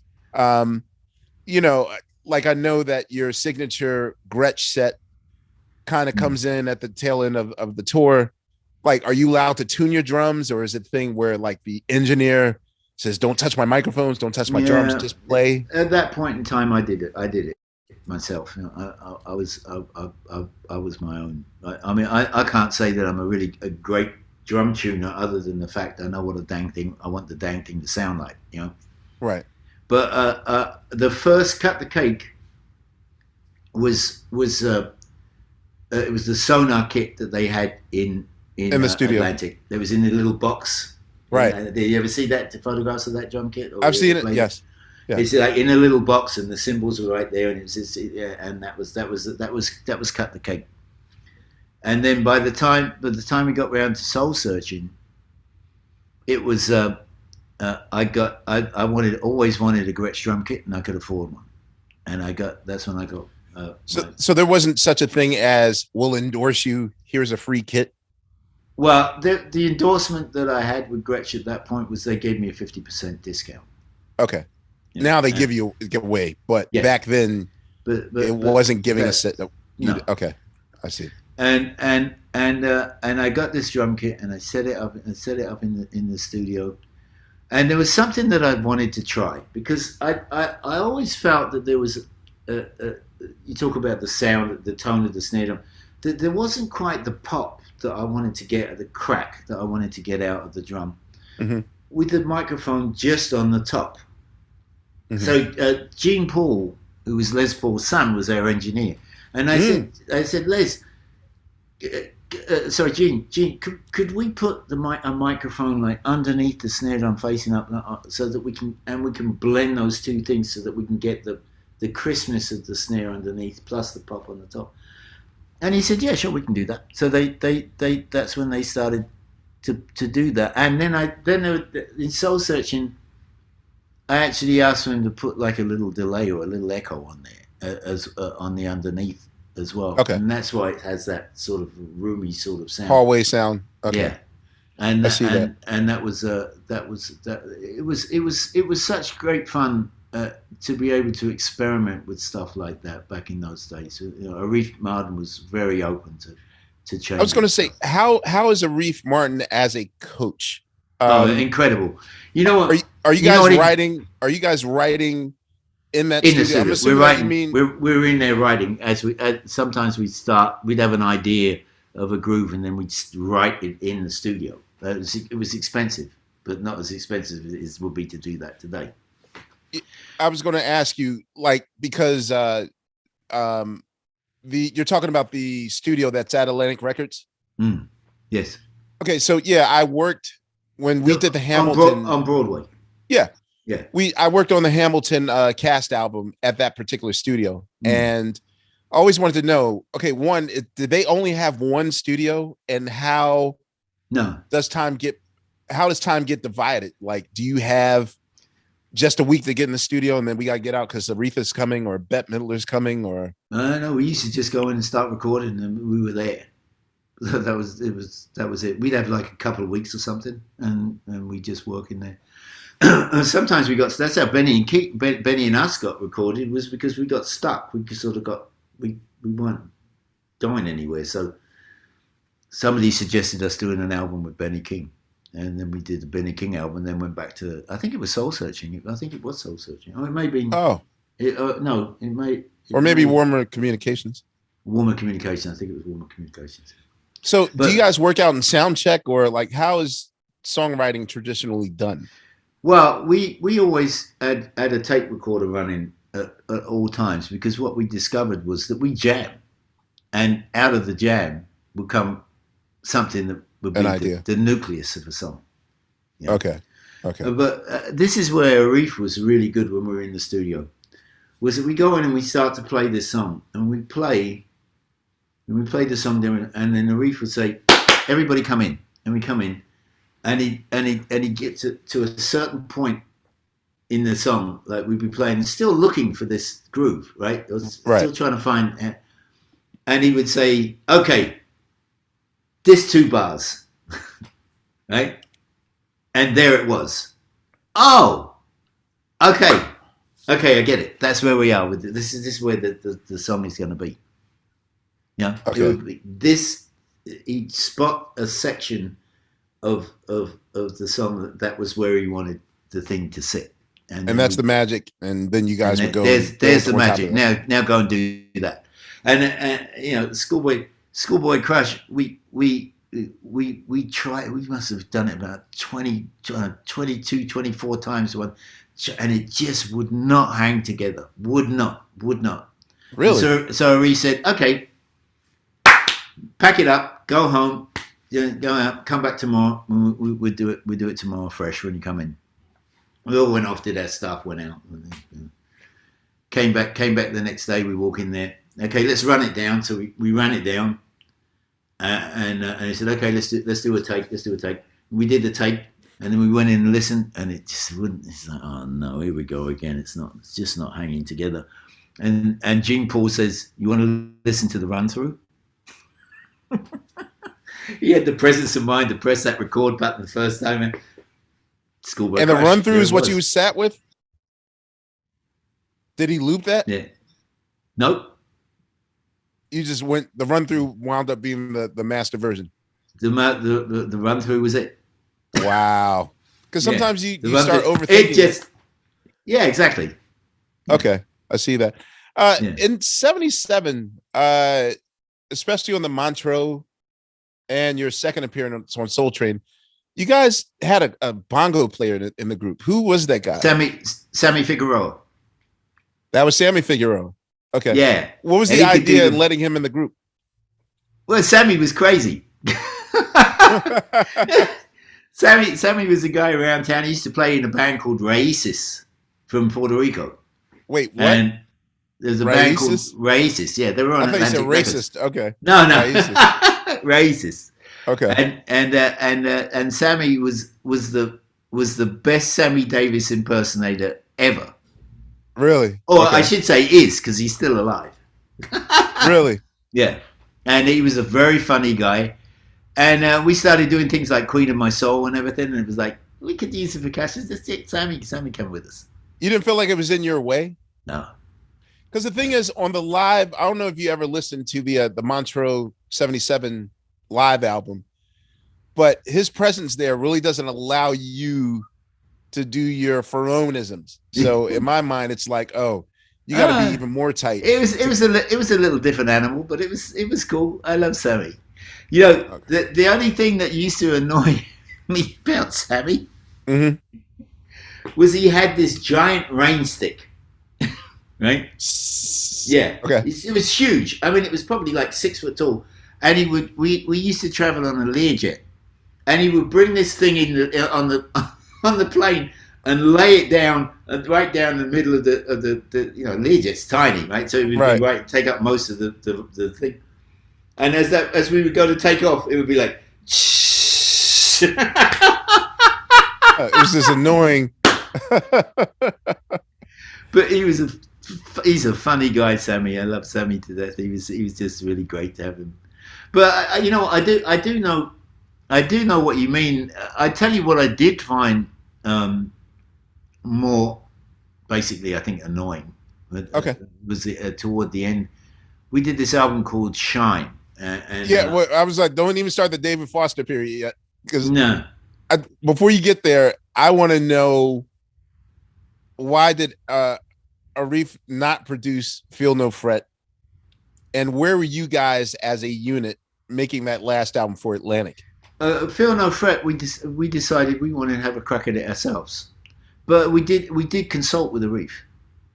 Okay. We did take it to him. He did come and listen to stuff and make suggestions. Yeah, I see. And I think he did some string arrangements and stuff on there for us as well. How are band decisions made? Like, is it the idea that you all get a say, or who are the alphas that say this is what we should do? We'd have a band meeting. Yeah. Okay. Are you guys, by 79, are you guys still friends? Are you kind of phoning in from home? No, are you tired of each other yet, or 79? You're talking about the Arista years? Well, no, Feel No Fret before you. Oh, Feel No Fret. Yeah. Oh no, we were still locked in. We were still homing in on making ready. Now, I think, why was there an exodus to Arista? Because also Aretha goes to Arista as well. Like, I noticed that there's at least 4 or 5 Atlantic acts that get wooed away by Clive Davis, and that I think that's what happened. Management were pushing heavily for us to move from Atlantic to go to Arista. I know I wasn't that sure about it, because I like being in Atlantic. Now, without ruffling, and here's the thing: I'm actually friends with Foster. I'm a fan of his work. Like, I love the New Birth stuff and all that stuff. And I'll admit that maybe younger, in my 20s or 30s, I might side eye the fact that wow, like Chicago used to sound some way, and then they got with Foster, Mm, and then Earth, Wind and Fire used to sound some way, and then they got with Foster. mm. Now, Shine comes out when I'm 9, so I'm not cynical. So I will say the 9-year-old me, I loved, what you gonna do for me. I loved Into the Night. I loved Help Is On. Like I like those songs. Like I listen to Right. Shine constantly, but clearly it's a more mature sound. Yeah. I wasn't. I wasn't very. I mean, there was working with David is fun because he's a great musician. Right. Yeah, and I think he's a great producer. But I don't think that he was in attune. I think he's more attuned to artists than he is with a band, Okay. because Average White Band was such a special combination of how the parts of everybody fit together to make Average White Band. I understand that a producer's got to do, it's his job to come in, make some changes, Mm-hmm. but I don't think that you can actually lose the essence of a band like Average White Band without having some problems. And the problem that I found with it was when we finished that album and we sat down and started to play it, 6 people with the Mm-hmm. band, it wasn't sounding right. So we had to get Because you another didn't kit. have the elements of overproduction that you had in the studio. It didn't Right, translate live. right. No, and we ended up we got another keyboard player to come in and play with us, and we got a couple of background vocalists to come in with us. And Uh and I found myself sitting on stage playing those songs and saying, "Where the hell did Average White Band go?" I see. At the turn of the 80s, especially on like songs like Catch Me Before I Have to Testify, whatever, like this is sort of the introduction of like, I can hear the symphonic drums or like Mm, sort of drum machine, and kind of the Thelma and Louise car jump for a lot of these bands who were killing in the 70s. And this goes for the Ohio Players and the Commodore, everyone. They have a decision to make, to either sink or swim. mm. Um, how aware of you of what technology is and your role in it? Is it like, okay, this Roger Lynn box might replace me? Do I embrace it and learn how to program it, or these Simmons drums? Like, do I roll with the punches, or do I just fight the power and be like, nope, I'm not learning technology. I'm playing drums. Well, I like the Simmons drums. I mean, I used them on "Stay with Me Tonight" with Jeffrey Osborne, and I had to fight George Duke for that because I said to George, we cut it with the real drum kit, and I said, George, I said, I think this thing could use. I'd heard that Blinded Me with Science, and I thought, yeah, Right. I like the sound of that. So And you were all for it. I was all for that. I mean, drum So machines had never interested me really to program anything. I mean, even though I did program the So Misled on the Duran Duran thing, started off as me programming something for them to play to. They right. were writing in the studio, so I programmed that, and then I had to figure out how to play it. So But what were your opinions on like people that clearly were going to define the era, i.e., Prince's music? The fact that now deep snare sounds are kind of the thing that's in vogue, kind of the opposite of what hmm, was your signature sound. Are you with this, or are you sort of fighting? no, I mean, look, I used to fight the click. I mean, I mean, let me just get. Uh, I used to when they first started saying, we got to cut with a click. I mean, I think when you're talking about those songs you're talking about, all of a sudden we were cutting stuff to a click, and I just sort of walk in there and it was, play it to the click, and that was it. When before we used to go in and have to find the tempo. Right. The tempo would come from the song. Hmm. Right, like, okay, this is the song's tempo, and this is what we're playing it at. Okay. And it was kind of uninvolved, you know. But I had when when people started to play, I'd worked hard on my tempo, and I remember Arif, say we're going to cut this with a click, and I'm like, oh come on, Arif, we can play, Is this for we the can play Chaka this. stuff? Yeah, some of it, yeah, but not. I mean, even the early stuff with Shaka, the Lovers Falling on Me, I think that had a click. It was Okay, just us playing. right. I'm Every Woman was the one cut with a click. It was so he played that. Please answer this for me. Who is playing bass on Some Love? Is that her brother Mark? No, it's Anthony Jackson. That's Anthony Jackson playing Yeah, Some Love. I think so. Oh wow, Yeah, that is crazy. Okay, because that was done the day that was the day we cut. Aretha put aside the whole day to cut "Lovers Falling on Me," and we did it in one take. yeah, I was gonna say for a song to get cut, how long? When you're not working on your projects per se, when you're working as a session musician, how long do you guys have to get it right? Well, Shaka with Shaka was like we'd go in and Arif had a definite idea about how this thing would be, right? And we'd go in and we'd rehearse the parts and we'd get everything and run it down, run it down. Shaka would show up, like whenever she showed up, at like 2 o'clock in the afternoon or something. Yeah? Right. And when she walked in there and she got in that booth and she opened her mouth, everything went out the window. Everything changed. Okay, so you had to vibe with her. Yeah, to lock it was like, oh, okay. With all the stuff that we've been sitting there rehearsing and rehearsing and rehearsing, it was all about it was her, and it would change. One thing that I just found out, your work with the Burke family. Yes, I wasn't aware that the Invisible Man Band was basically the 5 Stair Steps as another name. Yes, and a lot of hip hop fans are unaware that that's you drumming on "Keep Rising to the Top." Yeah.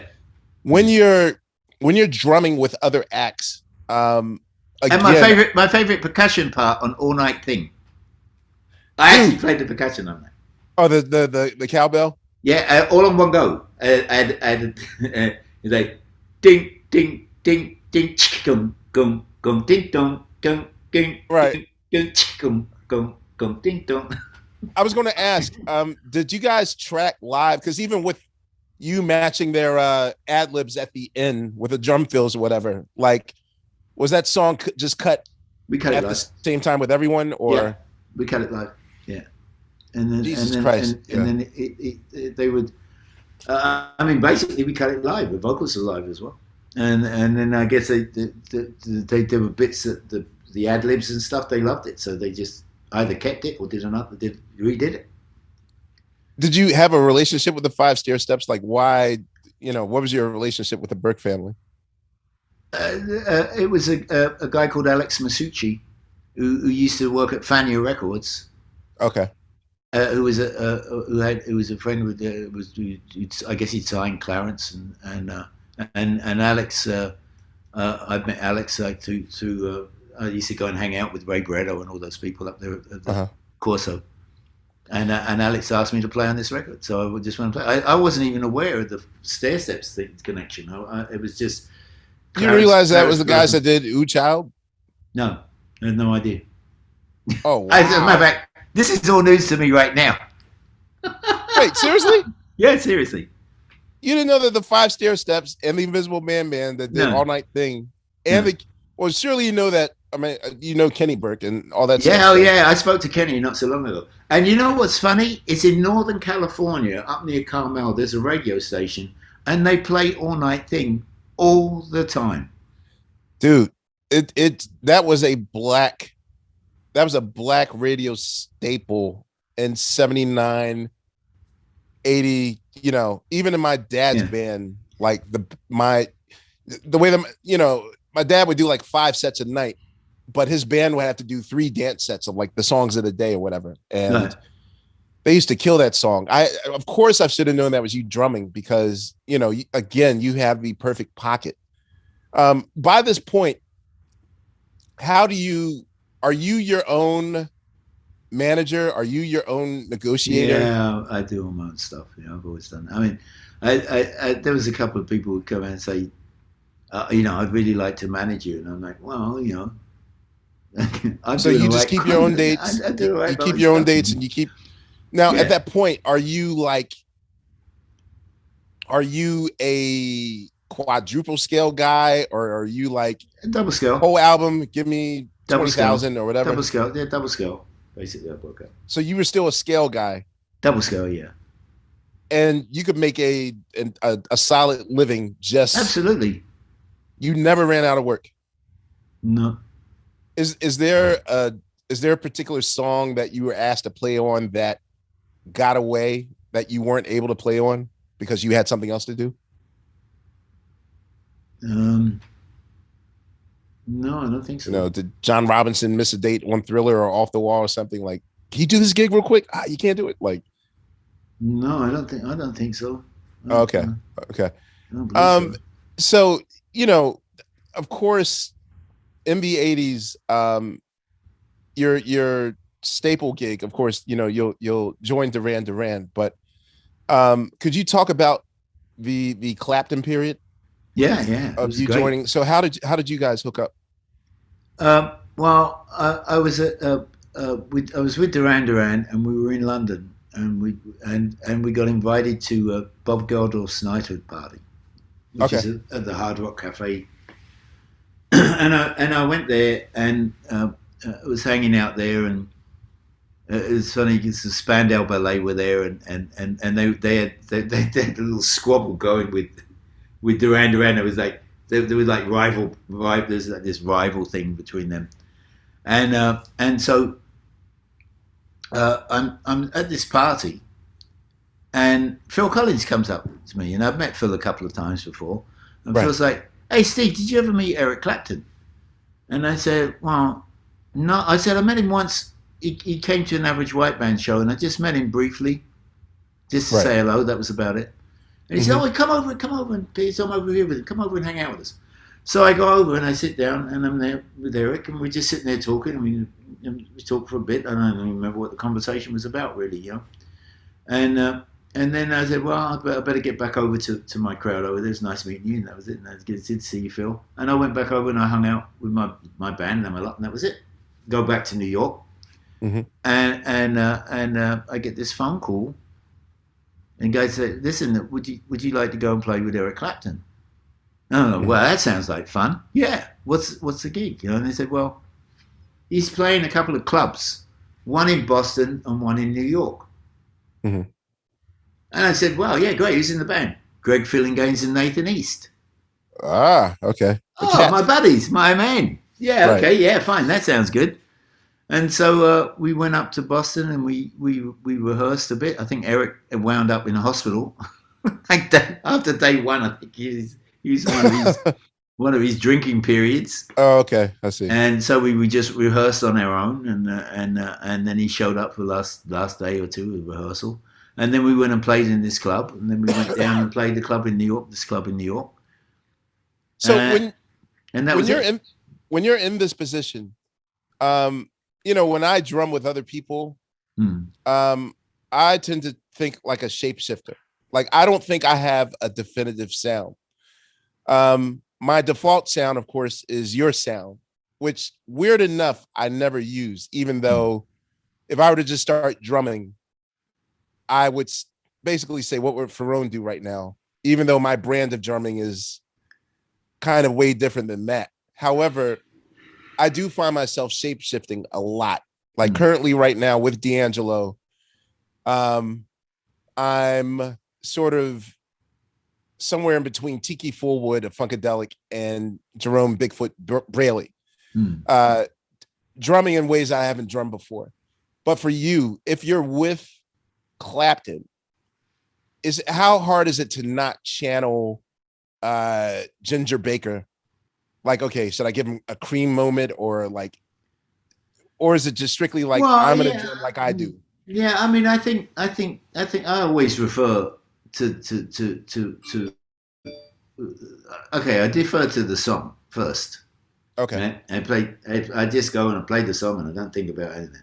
But in listening to the song, when I'm listening to the song, there's always bits that sort of stand out that go like, oh well, if I don't play that, then I noticed it. It's big enough moment for me. I should play. I should do that. And sometimes there's stuff like that. I don't notice some stuff until later. But I mean, I never really think too much about. I mean, I played. I've replaced like a lot of people in bands. Right. I mean, I remember I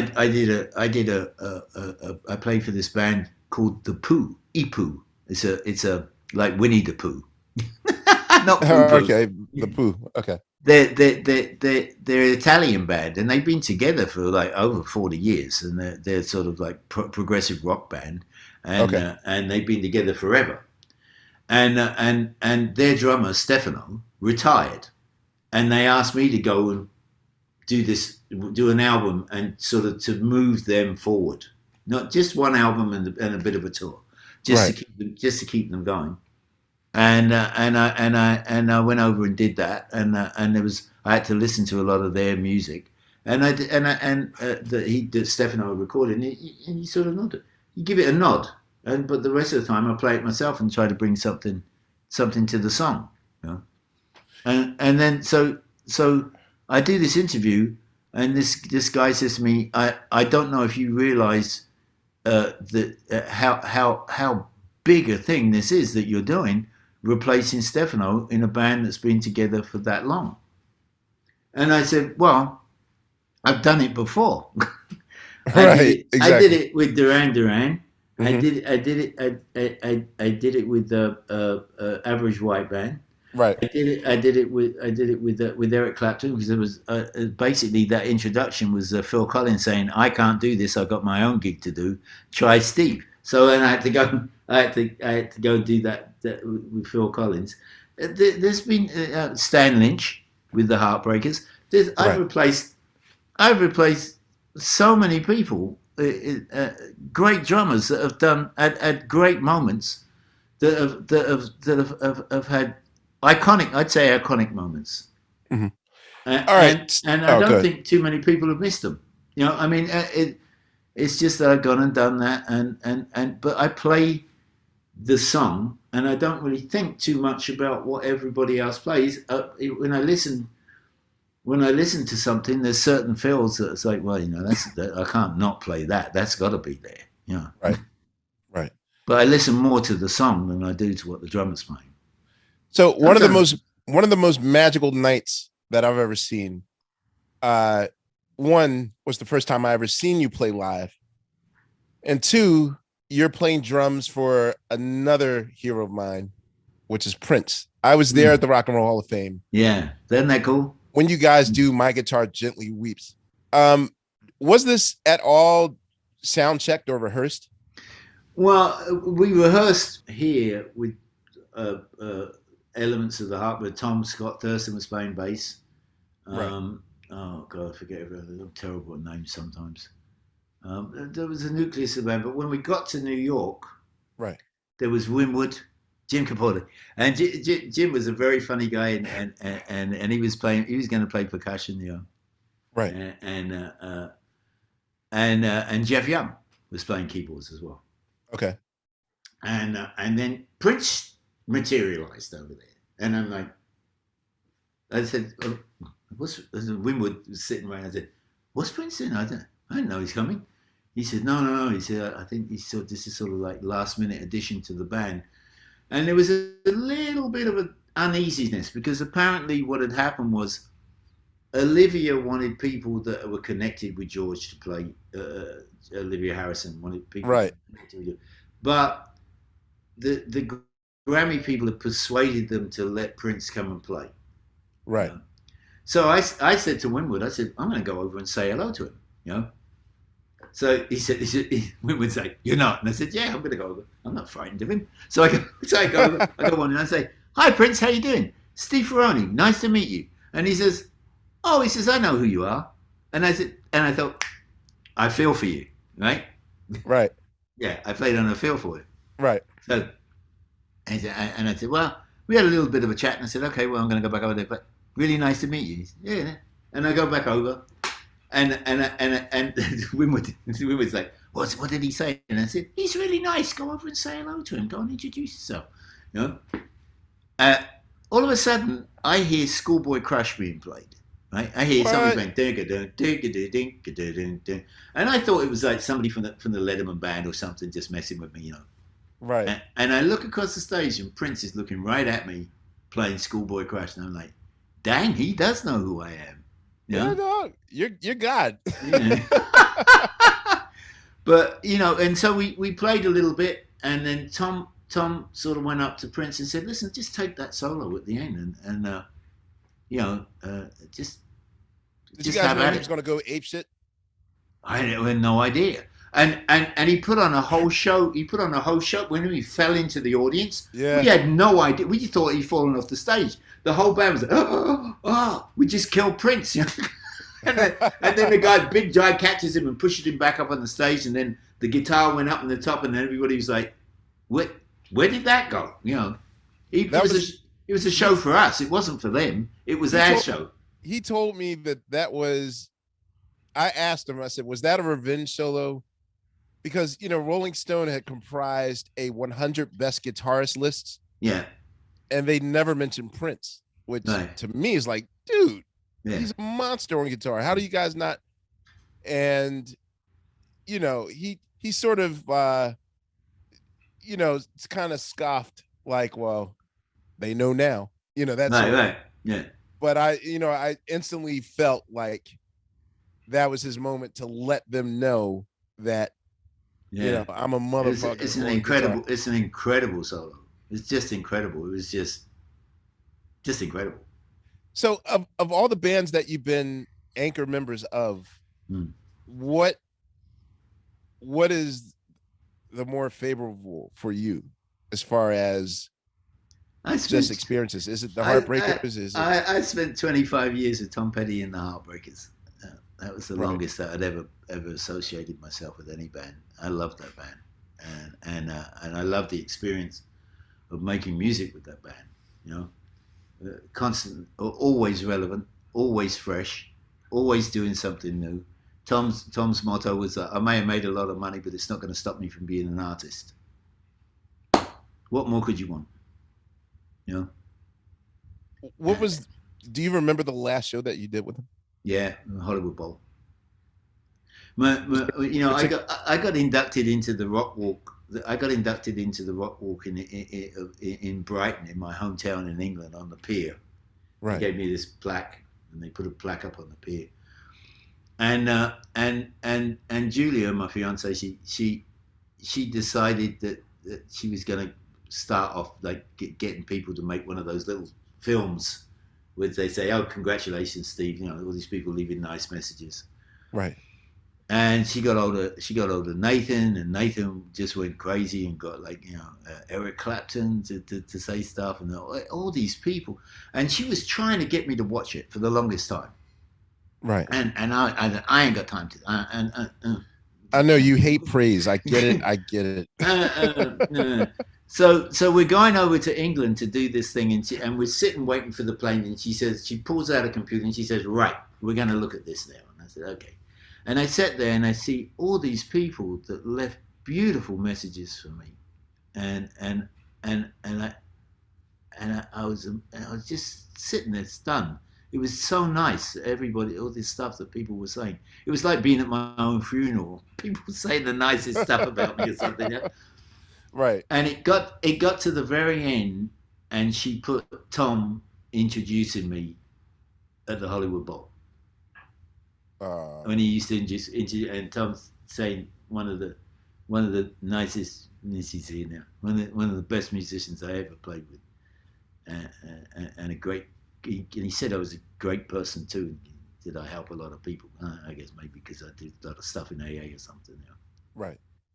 and I, and I just lost it in the airport. I just started blubbering. I just couldn't. It was, and she was like, "I'm sorry, I'm so sorry." And I'm like, "No, this is good tears. This is yeah. good tears." Yeah, I think it's good to. That's kind of a theme on this show. Like I for at least 5 years, I hated when people bestowed praise on me. Mm. And so I'm fighting tooth and nail and kind of learning to accept love and appreciation. You know, Well, because listen, there's something that your people who are going to watch this, is that they should see that when you inducted me into the rock walk down here in Los Angeles, when we played Pick Up the Pieces. yes, I think we looked up pretty good together. we absolutely did. You know what I want to ask about that night? How, it's weird. The weirdest part about that whole night was it wasn't until I left that I realized that was Steve Perry I was playing with. Yeah. He's so mysterious. I thought Steve Perry was like I thought he was a roadie or something. No, the And funniest, he's so nice to us. that was the funniest thing is Steve. I'm really good friends with Steve. I've known him for a long time. Right. And he's very much reclusive, but and I was always trying to encourage, man, if I had a voice like that, I'd be out there. Oh, but I don't have the range that I used to. I said, man, you can sing. All you got to do. If I had that voice, I'd be out there singing now. So does he just think that he can't sing anymore, or no? He can still sing. He still makes records, but he has a lot of insecurity about it. But he's just a wonderful singer and a wonderful human being. He's just a great guy, and so he liked to go. He was sort of liking to go to see people rehearse and sit in rehearsals, and so he liked to be around that, So I told him that Hamish was in town for this thing, and I said we're gonna be rehearsing over at this rehearsal studio. Oh, he said, can I come? I said, yeah, sure, of course. So we get over there and we start playing. I think it was Person to Person. right. And when we're playing it, I'm missing a harmony in a vocal harmony. I'm like, I'm missing a note, And Hamish said, well, what note? And they're all singing. I'm like, no, there's a note missing. I don't know which one it is, but it's missing. And they were trying, and they're really annoyed. There's nothing missing, Steve. And I'm getting more and more irked, right? Right. Steve is sitting there, and he knows exactly what note is missing. Yeah. So Steve says, can I? I said, yeah, come and sit. So he sit there, and boom, and there it was, right? Yeah. There, you see, that was missing. And I said, you're in the band. And he, what? I said, you're in the band. Good. I'll never forget that moment. Like I thought he was a roadie, and then he was playing percussion. Yeah, he's playing cowbell. So he's right over the. But the funniest thing was when I introduced him, there was all the audience is like looking at me, right? And I said, let's start over that side there. On background vocalist, we got Steve Perry, and everybody sort of went, huh? I was on the drum set. Like, wait a minute, this is Steve Perry this whole time. Like, I did not know. Oh, he needs to sing more, man. Oh man, more. Please, I'm going to tell you. Point him to this thing here. I mean, he's got this voice that's just so special. He's got an instrument that's so special, and I don't know anybody now from that's from our era that can sing in the same key as they did back in the 80s or even the 90s. But you can drop a key as long as you can sing. Because I mean, I get annoyed. When you talk about the gospel chops. Yes. I get annoyed at the people who think they're on America's Got Talent and they got like 30 seconds to sing every dang note that they can that's in the book. And I hear people singing those songs like that, and it's like, just sing make the word mean something. It ain't about what you can do with it. Just make that word. I heard somebody singing somebody did a cover of a Average White Band song, and they sent me this singer that was singing all over the place. Just sing the dang song. Yeah. Okay, I'm gonna wrap this up momentarily. I just have a few more questions left. Number one, of your career, as far as your actual performance is concerned, what do you feel is your most memorable, satisfactory performance in terms of drumming, in terms of tone? Like, if I want to know what's the definitive 3 Steve Ferrone songs, what is it? And I don't mean popular. I just mean in terms of you locking it in the pocket. Well, I mean, I have to say, Schoolboy Crush. Okay. And I really, were you playing the bells just and say, drums but at the that was same time? no. I added that as an afterthought on the recording. Okay, cool. Yeah, that Okay. was it. Was just it But was every just time like you do a big concert, you do okay. it. You Yeah, they just hold the bells. Yeah, I just thought it just sort of kind of that sort of fit the song somehow, and then all the rappers liked it, so that was good. yes, exactly. But I'd say Wildflowers, the whole album with Tom Petty that was an amazing experience to do that record. Okay. Um, uh, um, uh, uh, I love that album, Secret Story, with Pat Secret Metheny. Story. Pat Metheny. Oh, Pat Metheny. Okay. I love Uh, Pat Metheny so much. He's been on our show. I think All that's right. one of the most beautiful albums that I've ever played on. Now, I wanted to ask you about the Glow sessions, but I will just because that was definitely Rick James's craziest period in his career. Yes, it was. Um, You have to but read I the will book. ask you, I'm in the how- book. yeah, I know. I was going to say from 1 to 10, how crazy were the Rick James Glow sessions? Great. Well, And that was a lot of reverb on those snares, man. yeah. I mean, it was crazy. But Rick, man, he just had such an energy that was really cool. I love his music. I mean, I went and saw a band. I went and saw this little band playing over in one of the clubs in Los Angeles. Oh, I forget, Peppermint or something like that. It's called. Right. And they were playing some Rick James, right? And they were like, man, that's what a great energy that song is, you know. Yes. Yeah. Give it to me, baby. Yes. Yeah. All right. So I was going to say, what was the hardest session you ever had in your canon? Well, hardest. Like take after take after take after take after take. Didn't nail it. Got through by the skin of my teeth. Yeah, well, yeah, I mean, Schoolboy Crush was pretty hard, but I think one of the there was a song on Secret Story. I forget what it's called now, but there's this, and it's in 7/4, and right. And Pat wanted to keep the bass drum beat, but he'd done something with the synclavier, the sort of bossa nova beat over this. And I had to figure out how to play it. So I said, how to play around it. Yeah, I said, tell you what, just run the tape and I'll play and see if I can come up with something. And I was trying to figure out how to play this thing and just playing. And then finally I got settled into this one sort of pattern with it. Mm-hmm. And I tried to do something and I almost fell off the drum kit doing it, and so I just abandoned it. And then I went back in there and said, okay, was there anything in there in that? And he said, yes, you played it once.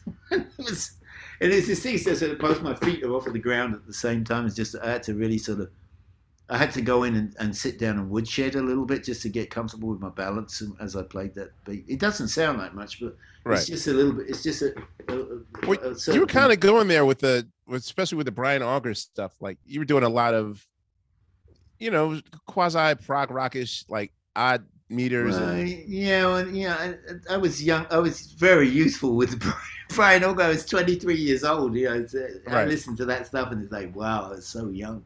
I would probably play it like that now. So I want to mention before going, you have a new project, Ebunctions. And you on drums and Jeff Babko on keys and Monkowski on vocals. Yeah, Shane and Farmer. Yeah, and Shane Tharia. That was fun to do. We did that in the lockdown in my studio, and they brought the songs over and a bass player. Jeff had done all the stuff with the keyboards and they'd done most of the rough vocals and stuff. And then Ethan came over to the house and my engineer, the guy who engineers Eric Thorngren, he does the engineering for me. And we'd figured out how to do it so he could engineer me from Long Beach.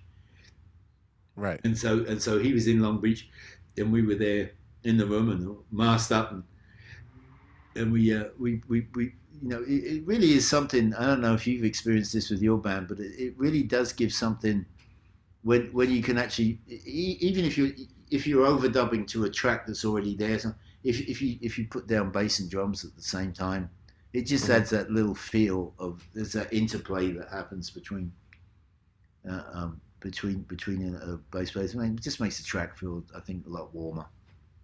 Yeah. So, are you guys planning on like going out live with it and Well, doing it? I'd like to go out and play. We were doing this little gig at this pastrami. I think it's called Joe's Pastrami place. We were playing on Friday nights. They were going there and playing. Well, I was playing with Jeff. And I Right. said, "Well, are the Bunkers going to come and play?" And he said, "Oh, I don't know. I'm too busy." But I would hope that we'd go and play a gig at least once.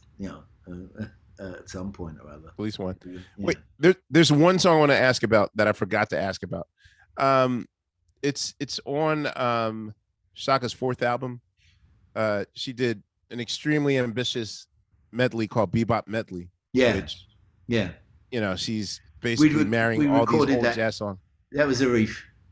Yeah. Yeah, did you piece that together Yeah. or? We cut a piece of it every day. I thought y'all did that in one fell swoop, and I always wanted to know how did you guys get that together? So you guys had to cut and paste that. Yeah. Arif would record that bit, and then he'd take it home. He'd listen to it, and then he'd write the next bit, and then we'd come back in the next day, and then we'd play the next bit, and then he'd tag it on, and then he'd go take it away, and then write the next bit. There were times where I saw you play with Chaka. Have you guys ever attempted to do the Bebop medley live? I think we have done it live. I think we've done it. Jesus H Christ! Right, Yeah. exactly. Yeah, yeah, we did. I think yes, we did. We did it live. There's a. I think we did it at the concert. Maybe we did something at the Roxy. You did. You did I've seen only maybe like 4 or 5 songs from that particular thing, but Yeah, I haven't seen the whole concert. I think we may have done it there. Okay. That was fun. But it's hard. It's really hard because I've played with so many great musicians and had so much fun playing in my career and Right. continue to do so. Really grateful for that. But it's hard to sort of narrow it down to say, I always feel like I'm leaving somebody out. Right. So I usually when I do something like this, I always make a big point of thanking the school of Local 802 and the school of Local 47. So you really are a union guy. Yeah, man. I tell you, they made me pay for a pension, and I'm like, give me the money. I don't need a pension. I'm really happy that they did now. Those guys are always on my case. I'm kind of in a different category where I don't depend on that, but I also understand that musicians have to make a living. Oh wait, speaking of which, we do have something in common. I didn't realize that you were in '85 the house drummer for SNL. Yes. Yeah. How was that gig for you? You it just was did it fantastic. for 1 year, correct?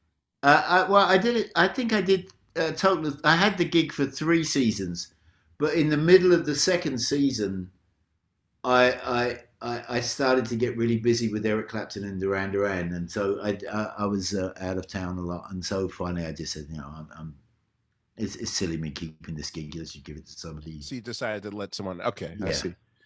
So but Lorne has always been really, really nice with me. I mean, he's always every time I always introduce myself, and he says, "I know who you are." So my final question is there ever a thing as stopping? Playing? Yeah. No. So for you, drumming is still a passion. You still have. I love doing it. I love playing the drums. Yeah. I love making music. I really enjoy it. It's something. I mean, no, I don't think there's nothing. Stop Okay. this. No. Well, in the least, at some level, it's the teaching. Yeah, I mean, there's. I mean, it's less. I mean, I don't know if I want to go and do like like Tom was saying before he passed away. We don't want to do be like massive tours anymore. But so we you go and do those something. big giant stadiums and those. You like more intimate gigs? Well, I mean, I love. I can't really. I like playing in small clubs. I like playing giant concerts. I like doing everything. I'm going to do everything, but I don't know about going out on the road for 6 months and being out for 6 months. I can't do that anymore. I don't want to do it. I like my backyard. I like Right. to be around my friend. I like to be with my fiance. I like to be at home. I like to be around my grandkids. You know. So I have a dream, and I thought, if COVID wasn't here by the time I turned 50, I said before I die, and unfortunately, Malcolm is no longer here with us. Hmm. Um, but before I pass away, I have to see, you know, the core five members of the group play one more time. Are you guys at all, as far as the average white band is concerned? Are Well, you? Is there yeah, an average white band thread on your I phone? would. Like, No. We talk every once in a while, and I've tried to get those Scotsmen to make peace. It's like I well, think who's they. that? Who's at odds here? Hamish and Well, Allen. yeah. It depends on the day. Sometimes Alan's at odds, and sometimes Hamish is at odds, and sometimes I mean, you know, um, uh, Molly passed away. I tried to get something back together, and Because you've at done one things point, like Easy Pieces and yeah. all Uh, these projects with one or two members, but you I know, mean, I was talking. I was actually talking with Hamish once. And I thought, man, it'd be great to have Questlove come produce the Average White Band. He'd enjoy it as much as we would. I look. I would honestly say to you, I would probably risk the ire of anybody I've ever worked with and walk away in a heartbeat if Yeah. I knew that I could facilitate an average white band reunion. Well, I Just tell you what I do. I get you Alan Gorey's telephone number. I send it to you. so he's the missing piece. If he agrees with it, then you think Well, everyone else will fall in line. I think I can persuade Hamish. I think that could be done. Yeah, I just want a proper closing. Yeah. Yeah, I want a proper closing. I think it would. I don't think it would be a bad thing to do. I think it would be a good thing to do because like I say, everybody can still play. Yes, It would be a fun thing to see what would happen. your Yeah, mouth to God's ears. yeah, I in closing, I just want to say, yes, I really truly hope that that literally, you sparked a revolution of where I am right now in my life. Like this Oh, starts with I'm you. I'm truly grateful for that because it's nice to have somebody walk up to you and say, "Man, you've been a great inspiration," and I can actually turn around and say, "Man, that guy plays his ass off." So, Thank you. but on a more serious note, you take care of yourself with that COVID here because you never know what it can do. It's not that. No, it's It's weird. Um, to me, this is like having the sniffles. Like, Yeah. I since I won the Oscar, I've kind of been on the run, constantly trying to figure out, everybody's trying to speed date you and, Mm. you're having dinner with this producer and you're having dinner with this director and Yeah. this, like, the last 6 weeks of my life have been very, very surreal. So I almost feel as though the universe purposely made this happen just so I can stop and, take 10 days off. I need 10 days off to Mm. sort of recover. And, I'll be fine, you know. And Yeah. also, thank you for that snare drum. I'm literally using it all over I've the seen next you week. use it. I saw you doing it. I saw it on the TV. I said, "You use it by snare." Absolutely. I'm using Put it it on to the next week's album. Wouldn't it be wonderful if all those instruments got used that way? I mean, that people got them and didn't just put them in glass cases and look at them and think No, they're worth a man, lot of money. that snare has a snap like no other. But I thank you for that. Yeah, yeah. Yeah, ladies and gentlemen, the great Steve Ferrone, my musical hero on Questlove Supreme. I thank you for taking the time out to listen to this, and we will see you on the next go round. All right, see y'all later. Thank you very much for having me. Anytime we do it again sometime.